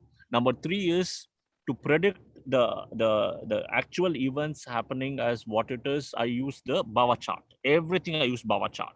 That is the robust one because the Bava is the one, to your point. It actually tells you how the movement shift has happened. It's not anymore in the ninth, it's moved to the eighth. right? Yes. So Can you change the screen and show the chart again? sure, I'll come back. 1 minute. Also, since you spoke about divisional chart, try consider this chart, D7 chart, the Saptamsa chart. Yeah. For that, Um, I do that. For children, I do that. For children. Yeah, because in many of my case studies, I was shocked with the Saptamsa more than, of course, it has shown up in the Rashi and the Baba chart, but then the Saptamsa showed even three times more the afflictions where people have never been blessed with a child. I found the Saptamsa answers it all. So therefore, I think you're right. Let's not use all the divisional chart and waste time. So Navamsha is obviously the queen of the divisional charts. And then D10, because today everybody is asking about career. And but children, those of who don't have children, that is the biggest thing in this world. And so therefore D7 could also be really helpful. So I was looking at somebody's chart for child actually yesterday for the consultation, and I was typing these comments as well. In the Saptamsa chart, the Lagna was Sagittarius. Okay. Lagna? Was in the Saptamsa. Oh, Lagna Sagittarius ascendant. Okay. Ascendant. Okay. Now the fifth house comes into Aries. Now Aries is a sign which doesn't give you children. Okay. That's the one like a barren. Correct. And then the Lord is sitting there. The fifth Lord, Mars, is sitting there also. Okay.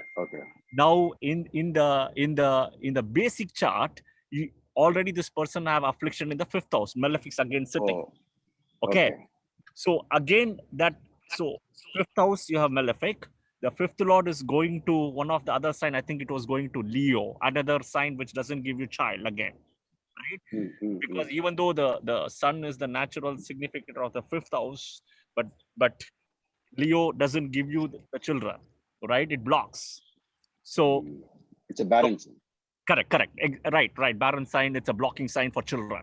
So in all those things you see, and what is very interesting is, unfortunately, that person is also undergoing Ketu Mahadasa on top of this.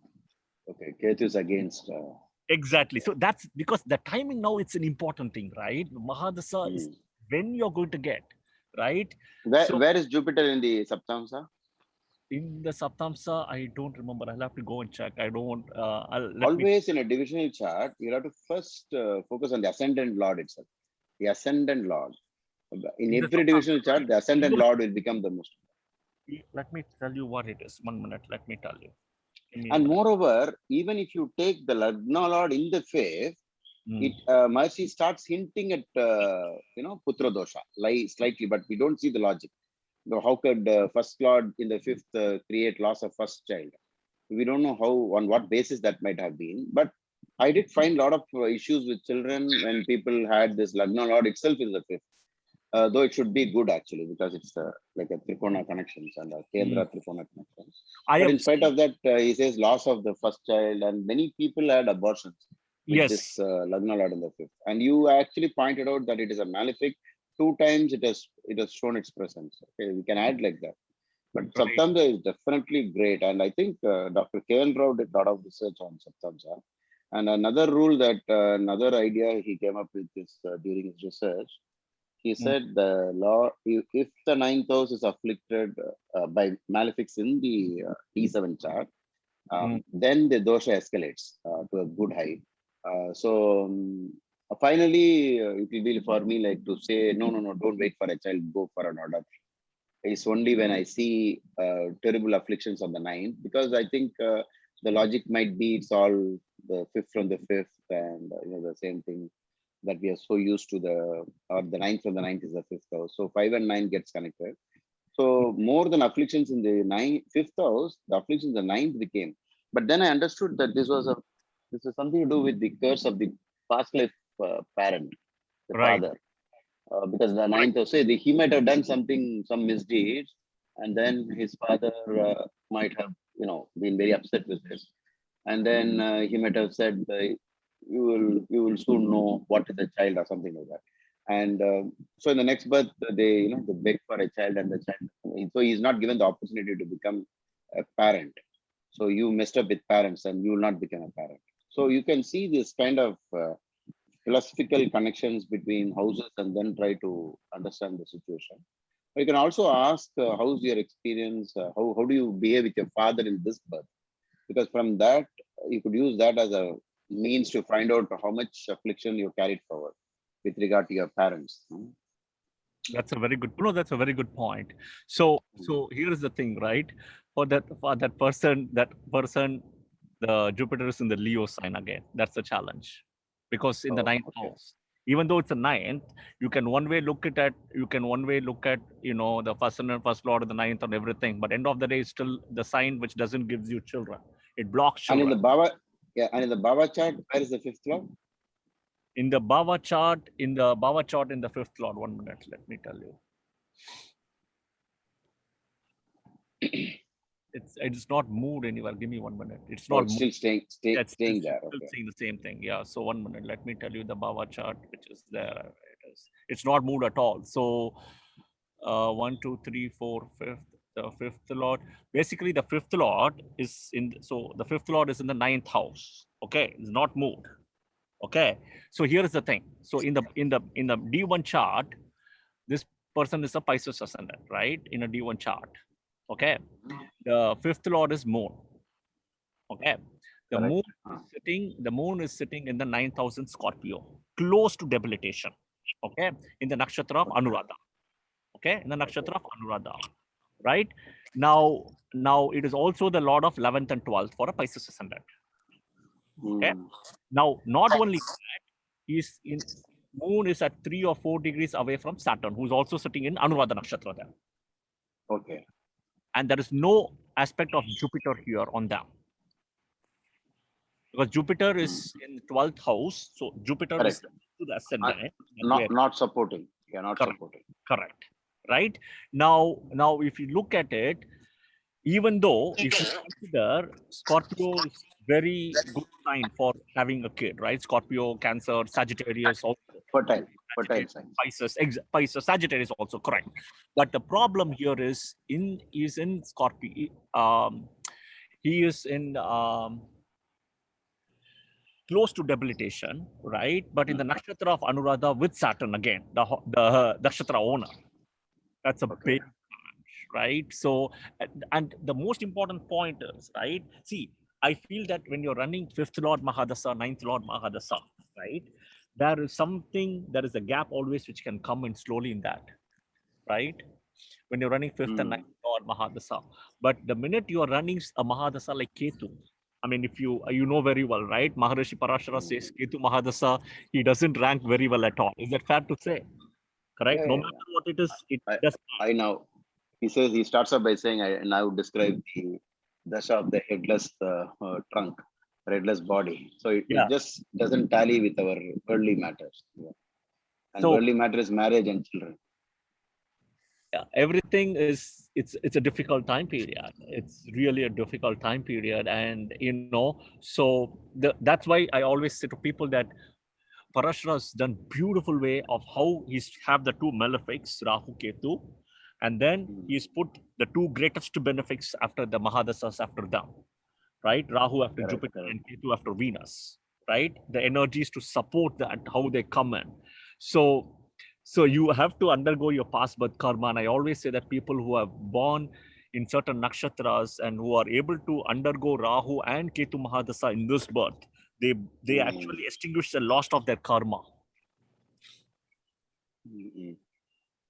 And you also in this chart or in any chart, you should concentrate on the pairs of planets that have the same degree in any sign.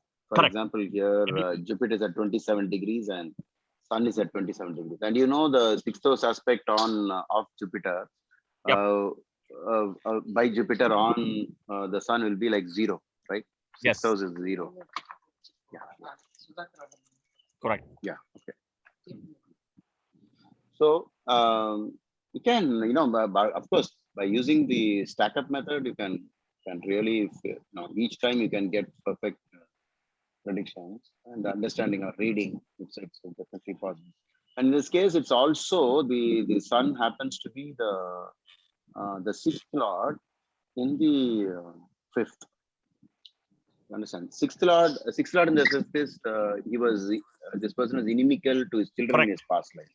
Correct. So because the enemy and the child has got connected, but moreover, children is a reproduction aspect of life, and then it is also a marriage aspect.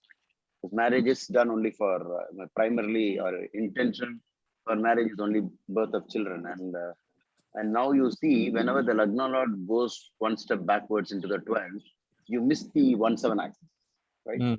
So the 1/7 axis is the union house, and what good can come out of union? Are you producing a child? So it got just twisted, out of the 1/7 axis, where already Venus is debilitated and all that was. No, not this chart. Okay, the previous chart. Yes. Yes. Yeah, Understood. this is a serial killer chart. Correct. Correct. The one you're seeing, understood. Yeah. No, this is a great. I- And really, we are so blessed for you having on. For us, it's a Jupiter day today, Thursday, and I think you're in India, so it's Friday for Yeah, you. we are. Anyhow, We it's are. anyhow, it's the two greatest benefics and the two greatest, so-called benefics or the gurus, the two greatest gurus day. We are able to get a person like you, and I would highly recommend that everybody follow. Please follow Mr. Dilip Kumar in Zoom as well. I've been getting so many messages as I'm talking to from your followers as well, who have sent me that you were told me that you are here. So Okay. Okay. today is also I think today's Ashwin Nakshatra. So Okay. there's the moon energy also coming here. Go ahead. Sorry. Go ahead, sir. Mm. No, I just wanted to, I just want to listen from other people because, sometimes you get lost in your own world of the way you approach things. So you can always learn from anybody and everybody. That's what I say. So I'll tell people spend time with the auto rickshaw driver, spend time with a toilet cleaner and talk to them and find out about life. So it's always, you meet great astrologers, you meet great scientists, doctors, engineers. Everybody will have something to say, and Absolutely. where you will have something to learn. So, as they always say in India, that we have only learned a little bit of. So it's good to keep sharing and talking, discussing. Without, we'll just like how much ever we know, whatever points we know, as we keep saying, it will get refined. Because it's like if you want to be any player of any game, then it only is not just by theory or even books but finally it is all about not even playing, but what you think about what you have done in the game. You contemplate. Okay, today I did this, and this is where I lost the point. I should have gone, in badminton. I should have gone, like this or that. So when you start wondering about what happened in the discussion and what happened, and so we all tend to grow. I picked up some points in the way that you were looking at the chart, and so there is lots to learn from everyone in this world.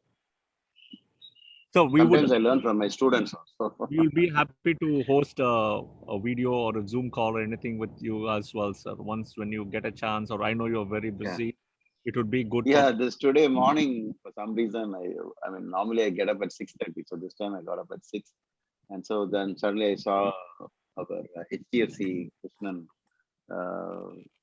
He sent me a message, so that's when I thought, okay, I'll try first time. And then it There turned are out so good. many people. There's so many people who come and talk to you about talk about you in a very good way. Actually, I don't want to name them. They are here, but they said all great things about you and your class and everything. The only thing they always say, one thing is that in the class there are people at different levels of intelligence of astrology. So is there a way you can balance it out? That's the only they feel, but otherwise they say so much great things about you. That's how I've heard a lot about you as well. Yeah, the issue is that in the current batch, professional astrologer is also one of the students, but he keeps quiet. She doesn't talk at all. Okay, but there are others who know.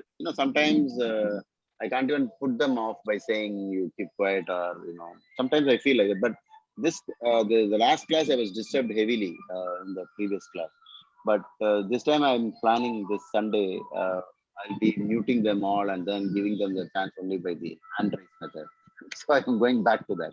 See, the moment I give them freedom, one or two could react like this, too many questions, and sometimes you people can't keep quiet. They want to like we say in India, everybody is an astrologer and a doctor. So they can't they can't keep quiet. Also, they'll say, no, I also know so much, and then it goes on. But I think it's okay. It's just the same. We are all one soul, or we become many, and each one is telling something. It is okay. We can manage that. I agree. And I would actually, is my humble thing, I would contact your students who shared to get your number if it's okay, and I'll probably get Sure, in sure, touch sure. with you to Yeah. see if we can schedule a session or something. We are based in the US. All, most of the people that is, of course, some in India as well. So we can share Oh, knowledge and stuff as well. That would be great if it's okay with you. And one of the things we saw in our class, randomly, we've been taking some surveys. I am sure you have some stats from your end as well. A lot of people coming to astrology, Vedic astrology in Rahu Mahadasa. Rahu is like bingo. Rahu, then Ketu. After first year and a half, they don't know what's happening. They come to Vedic, then Mercury, Jupiter. That's kind of what yeah. we've seen so far. Rahu, Mercury, Jupiter is the highest incidence, but And I Ketu. think Ketu. depending upon the angle of coming, for example, if they come in trouble, it is Rahu. If they come in confusion and then started to learn about a life, then it is Rahu. Whereas if they come in Jupiter, they are not confused. They just got curious and they want to learn more. So there is a slight difference between the way they entered. They entered in Rahu, it's different. In Ketu, most probably they went through nightmarish experience and then they wanted to know why things Correct. happen. The But inner it's a very nice circle. thing. Yeah, I think even some North Indian astrologers also said the same thing. But then one of my students conducted a survey and came up with the same conclusion. In fact, So I started my first book in astrology was in Rahu Dasha, Rahu Antardasha. So what is interesting in this is there is one anomaly here. Okay. The one anomaly is I couldn't continue the discussion further. B.V. Raman's son was a speaker in my room few times. Oh, Okay. okay. So not the second one. The second one is Sachidanand Guruji. Okay. Yeah, he is into Vastu, I think. Correct. Actually, it's not B.V. Raman's son. It's B.V. Raman's grandson. Okay. And he is his father is B.V. Raman's first son. Sachidanand Guruji's elder brother. I forgot his name. Okay. I forget his B.V. Raman. I can't. Yeah. Oh. But Surya Narayan Rao's son I'm talking. I don't think it's Surya Narayan Rao, right? It's No, I think Supraja Raman. Yeah, Thank you. correct. Supraja Raman. Supraja Raman was the one who came. Now, what he threw kind of like an atom bomb in the room is his father, which is, his grandfather, B.V. Raman, Correct. came to astrology in Mars Mahadasa. Oh. So I probably was thinking that's why there's only one B.V. Raman, right? So, but No, I don't. but there could be an error because they're using B.V. Raman, I'm sure. Correct. Because very close to Mars is Rahu, so it could be, we never know. Right. So there was also one more gentleman who led, but everybody, I said, see, I have highest respect for you, right? From where you come, I have. Then he said, we are doing the B.V. Raman 2.0, all those things. Oh, I have okay. high respect. I have very high regards because of B.V. Raman, C.S. Patel, K.N. Rao, all these people, very high regards, respect. So first, my humble salutations here, right? So it's already a gene for you, blessed everything. But what I wanted to is, even if we ask in this room, like how many people are there, please speak out, right? We asked, we took an immediate survey in front of them. Okay. Everybody was Rahu, Mercury, Jupiter. That's it. Okay. It's only going around this. That itself showed something. Okay. What happened was there was one gentleman. Okay. He said, I came in Mars. Okay, he was another atom bomb kind of a thing. I said, one more person. Yeah. Then what happened was he said, and then we closed. Okay, something to do work, research, etc. 2 days later, I want to actually acknowledge this gentleman. Okay, he came to the room again, and we were talking. We were closing the room. He came and he raised this thing. He raised the hand. We brought him on stage. He said, "See, we are closing. We are done." No, I want to say something. I said, "What it is?" 2 days ago, I came. I said it was Mars. I'm sorry, it was wrong. My mistake. It was Moon. Oh. So he didn't even remember what dasha he was going through when he began. Exactly. That's very strange. Exactly. Very strange. Exactly. Right. But the point is, at least I felt he was humble enough to come and apologize in front of people. At least he apologized. Great. Good, good. Which at least I have another data point to say Mars is a question except B.V. Raman who came into Mars. So that was interesting when I heard it from Supraja Raman. So I was connected with the organization for nearly 5 years, wow. and I used to write articles, and I wrote the monthly predictions under the pen name Utpala Okay. in Astrological Magazine. And I met Dr. B. Raman several times, and he had written handwritten, sent me handwritten letters. And there was a time when he introduced me to 15 VVIPs of India in one room. Wow.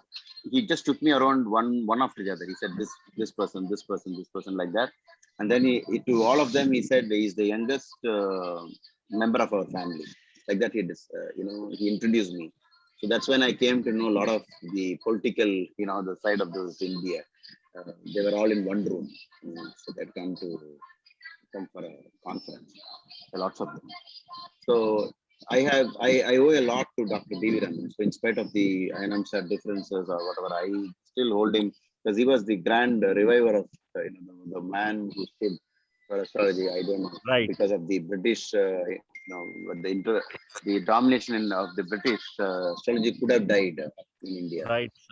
Right. And he brought, so we definitely owe him a lot in terms of that. So always, every day, I talk about him to my somebody, because the Hindu Predictive Astrology was my first book.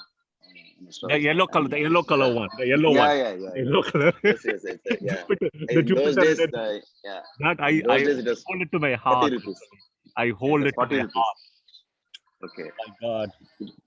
When I purchased it, it was 40 rupees. So that Wow. time it was Rahu Dasha. So today I think Rahu is 4, and therefore, okay, fine. I got it exactly with 40 rupees. So But I picked up the book as though I was mesmerized, or I was, fated to pick it up. I saw so many books, but this book attracted, and I just took it, and I saw the content. It carried a lot of, maybe this is a good book, I thought. I paid 40 rupees, and then that is where I began. So that is Rahu. wow. See, one more thing. When you talk about dasha, sometimes the Antardasha will be the deciding factor. Correct. So because Antardasha will be the death happens in Antardasha.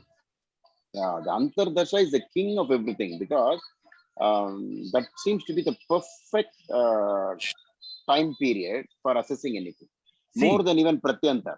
Okay. So the way I do is I do Mahadasas 50%, Antardasa is 25, and transits is 25. Okay, 50, 25, 25. Now, when I take a pause when certain events happen, such as Sadesati. Okay, when moon going on top of your natal, Saturn going on top of your natal moon, especially the nakshatra. Okay, then Ashtama Shani. Okay, 8, right? Then the third one is eclipse happening on your natal moon. So eclipse happening on natal moon, Janma Nakshatra, right? So that is where I do the calculation of to say that 8 months there is a challenge. 8 months I hold. The reason I hold 8 months is you have 30 degrees, right? You have 2 nakshatras, 1 quarter pada, right? So if you divide it in 1 nakshatra, if you divide, technically speaking, so Rahu is in 1 house for 18 months.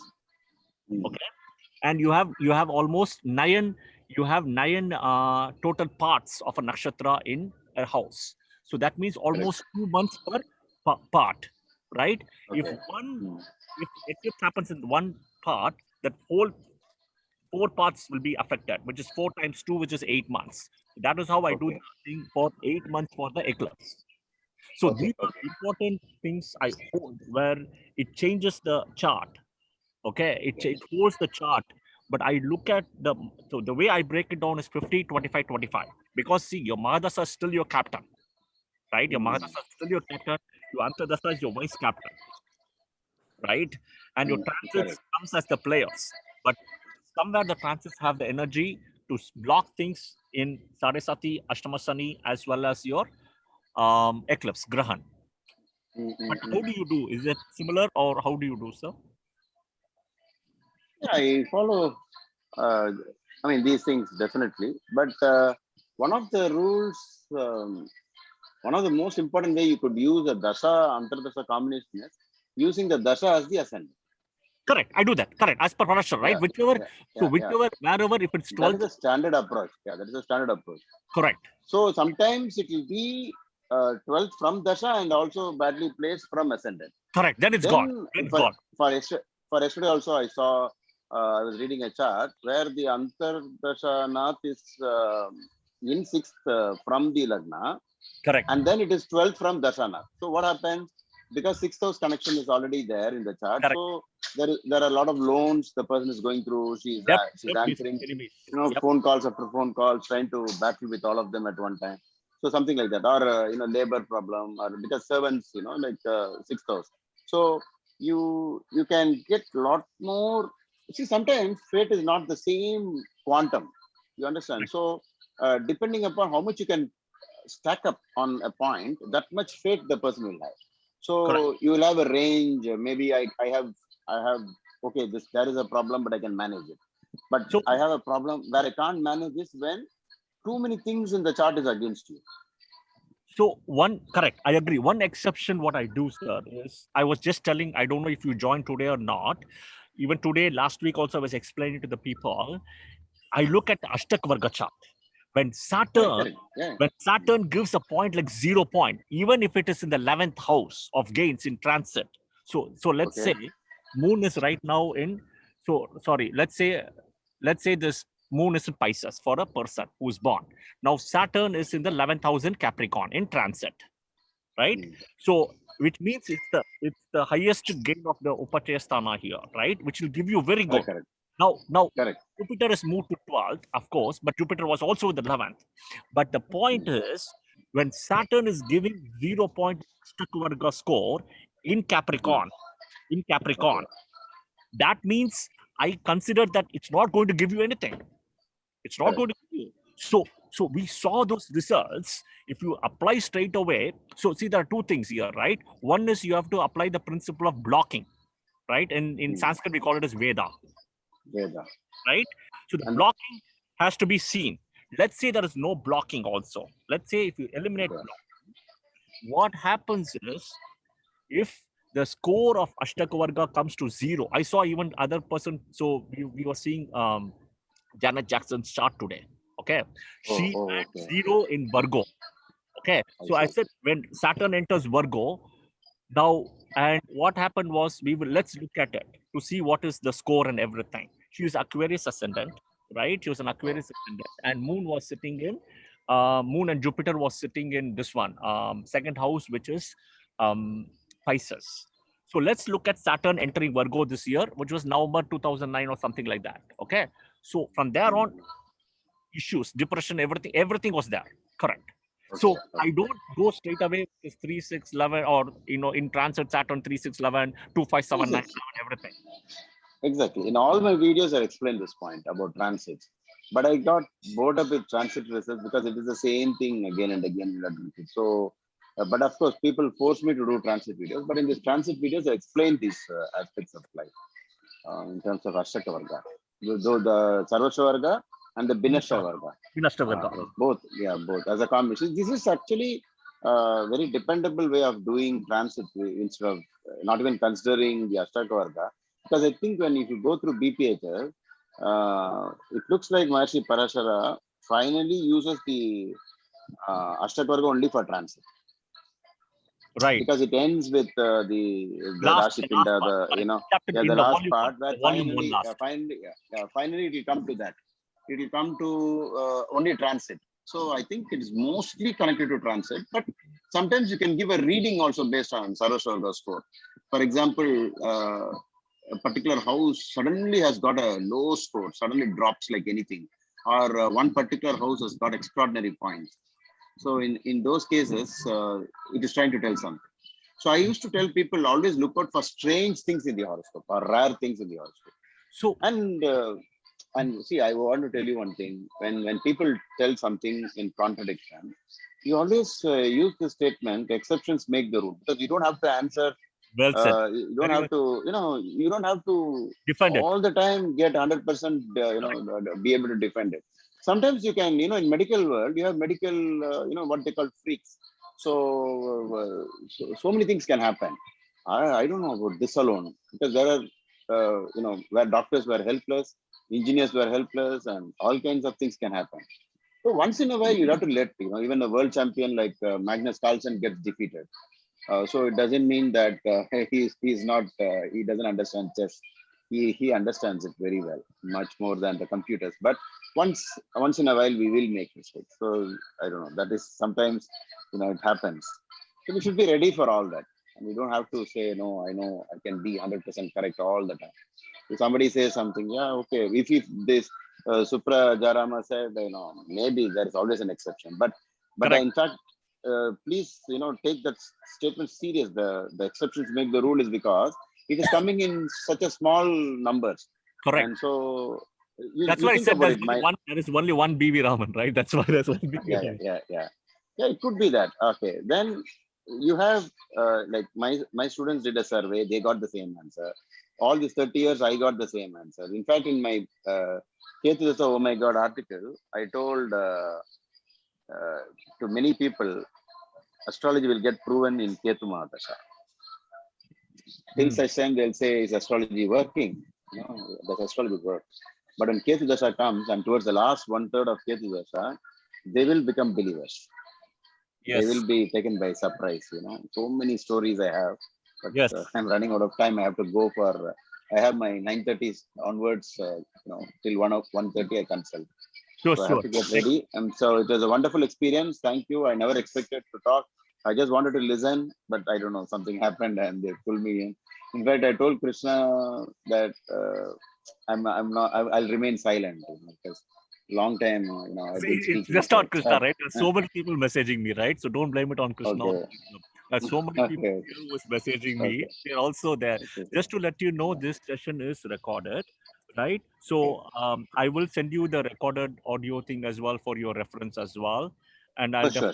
get in touch with you for maybe we can organize a session for all the people as well here. And I would highly recommend that please all of you follow Dilip Kumar, please in Clubhouse as well. Please Oh, and yeah. please check him out. Please follow.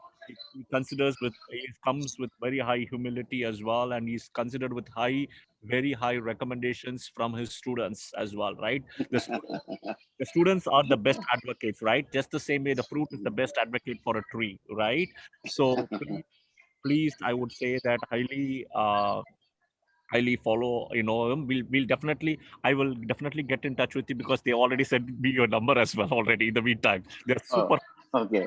So I will send you my name is Srini again, and just to make sure that I'm based in the US and been here for 20 plus years or so, but just to make sure that you remember me as well among all the people. Sure. Send you the recording thing as well. It was a big pleasure for us that you were able to join, and we'll probably organize a better session as well down the line whenever you're free. I know you're very busy, but Sure.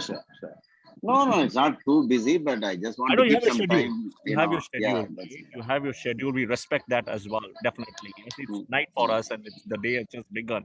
So definitely, and I hope everything gets better with COVID. Take care. Stay safe in India as well, and hopefully things Yes. get better. It's really a great pleasure that you were able to come and join and enlighten all of us here in this process. I also learned a lot from this session. Thank you. Thank you. So I'm very, very young. I'm a kiddo actually, a kid in the block. So thank you. Okay. All the very best. Okay, I'll leave. Happy Friday. Though I wish I could have continued, but I have to. I understand. Thank you. All right.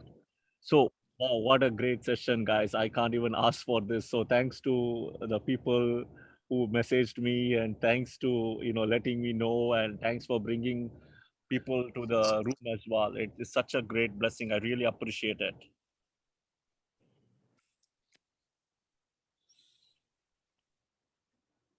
Okay. Any other questions? So it's interesting that this 360, 365, 25 is still kind of up in the air, right? Okay.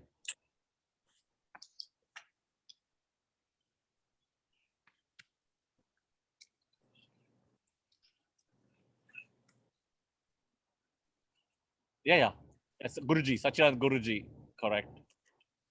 In Bangalore. Okay.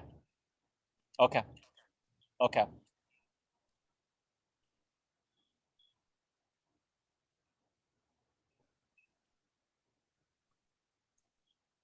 Okay. Interesting. Thank you.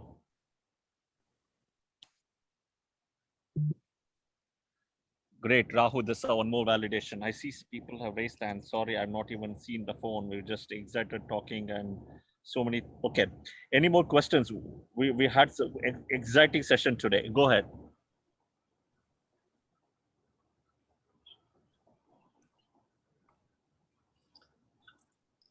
Okay.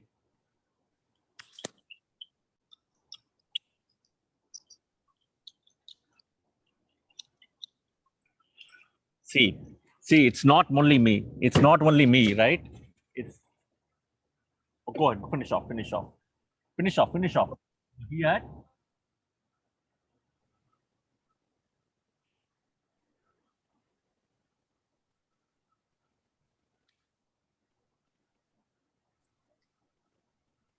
so here is the thing, right? Here is the thing. You have to bring this chart.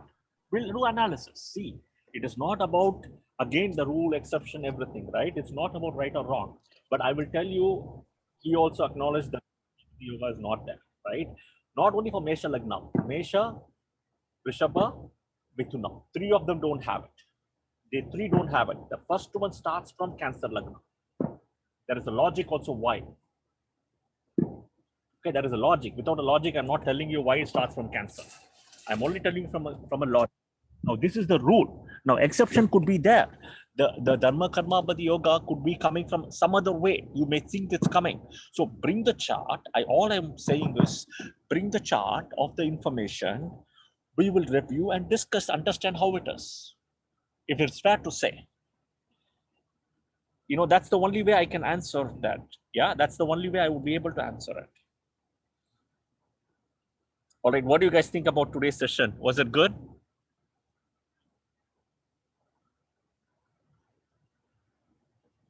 You can type your comments in Clubhouse or you can speak out. I mean, please share feedback because it may be a good idea to bring other people also, just not me. So that's why I'm asking. We can, right? Absolutely. I mean, absolutely right. So I'll see if I can connect with them again. I'm connected. I have to message them and see if I can, we can definitely bring people as well, right? So absolutely yes. But it was a great thanks to all the students of Dilip Kumar for bringing them today. And I don't want to name names, but they know it, so I know them. So I just want to thank all of them for bringing him on stage here as well and messaging me to know that he's there. I didn't even know he was there. So that was a great thing. So thank you. Tana, I think I've done anything else on this chart.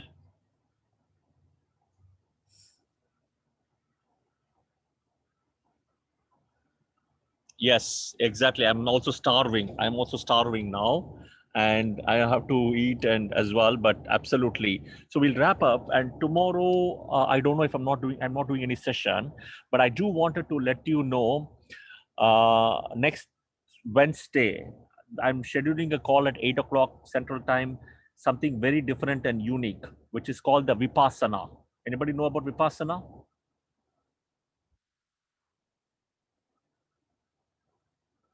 That's the thing about the Buddhist, similar to the Buddhism stuff. So please join next week Thursday. That is about 8 o'clock Central Time, not Thursday, Wednesday. Okay, next week Thursday, Thana, we'll plan to continue your chart sessions from little early. Today I had work calls, so I have to move it a little bit, but we'll start around 6:30 or something. But next Wednesday, I'll be blocking for the Vipassana thing. So please come. It's a very interesting thing about Buddhism and healing and stuff. It's all about healing. So it's just not astrology, but other things also. And I'm bringing some people who are into it, who have done it. So you can ask all these questions. I'm not an expert at all. I kind of know 0.0001%. That's it. Okay. So any questions so far on stage? I see Nikita, Giridhar, Astro, and Teresa as well. And Ajay. Hi.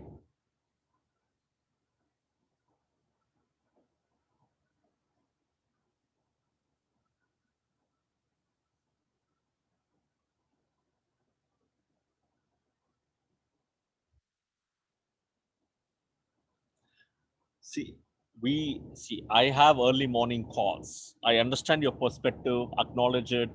I see what I can do in the weekend, but weekday, what happens is I have early morning calls, and I have to get up 6 in the morning and I have to finish.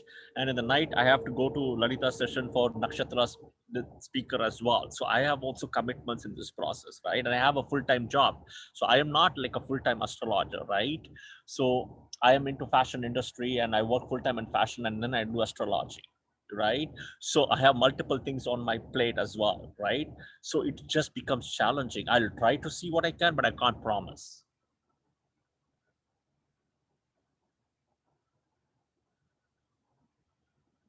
No, I know, but you have to understand today it's already 9:30 right here. I'm yet to have my dinner. It's 9:30. I'm starving, to be honest. It is just that astrology is so good that I enjoy it. We all enjoy it, so I'm there. But I'm technically starving, right? And then I have to eat my food, and then I have to get up onto the next nakshatra thing, and then I have to hit the bed and then wake up for 6 o'clock early in the morning for my calls as well, for my work calls. So I have a schedule as well. So sometimes it is a challenge. I understand. When you have to put that little extra effort, right? It's not something as how should I say? I don't know. It's a challenge. I'll figure it out. We don't know. Hopefully, we'll see what we can do. But feedback well noted, and thank you. So any other questions, Nikita, Giridhar, or Astro, Teresa?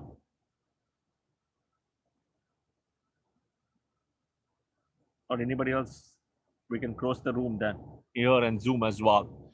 I'll just say a quick prayer and then we'll close the room for today then, okay?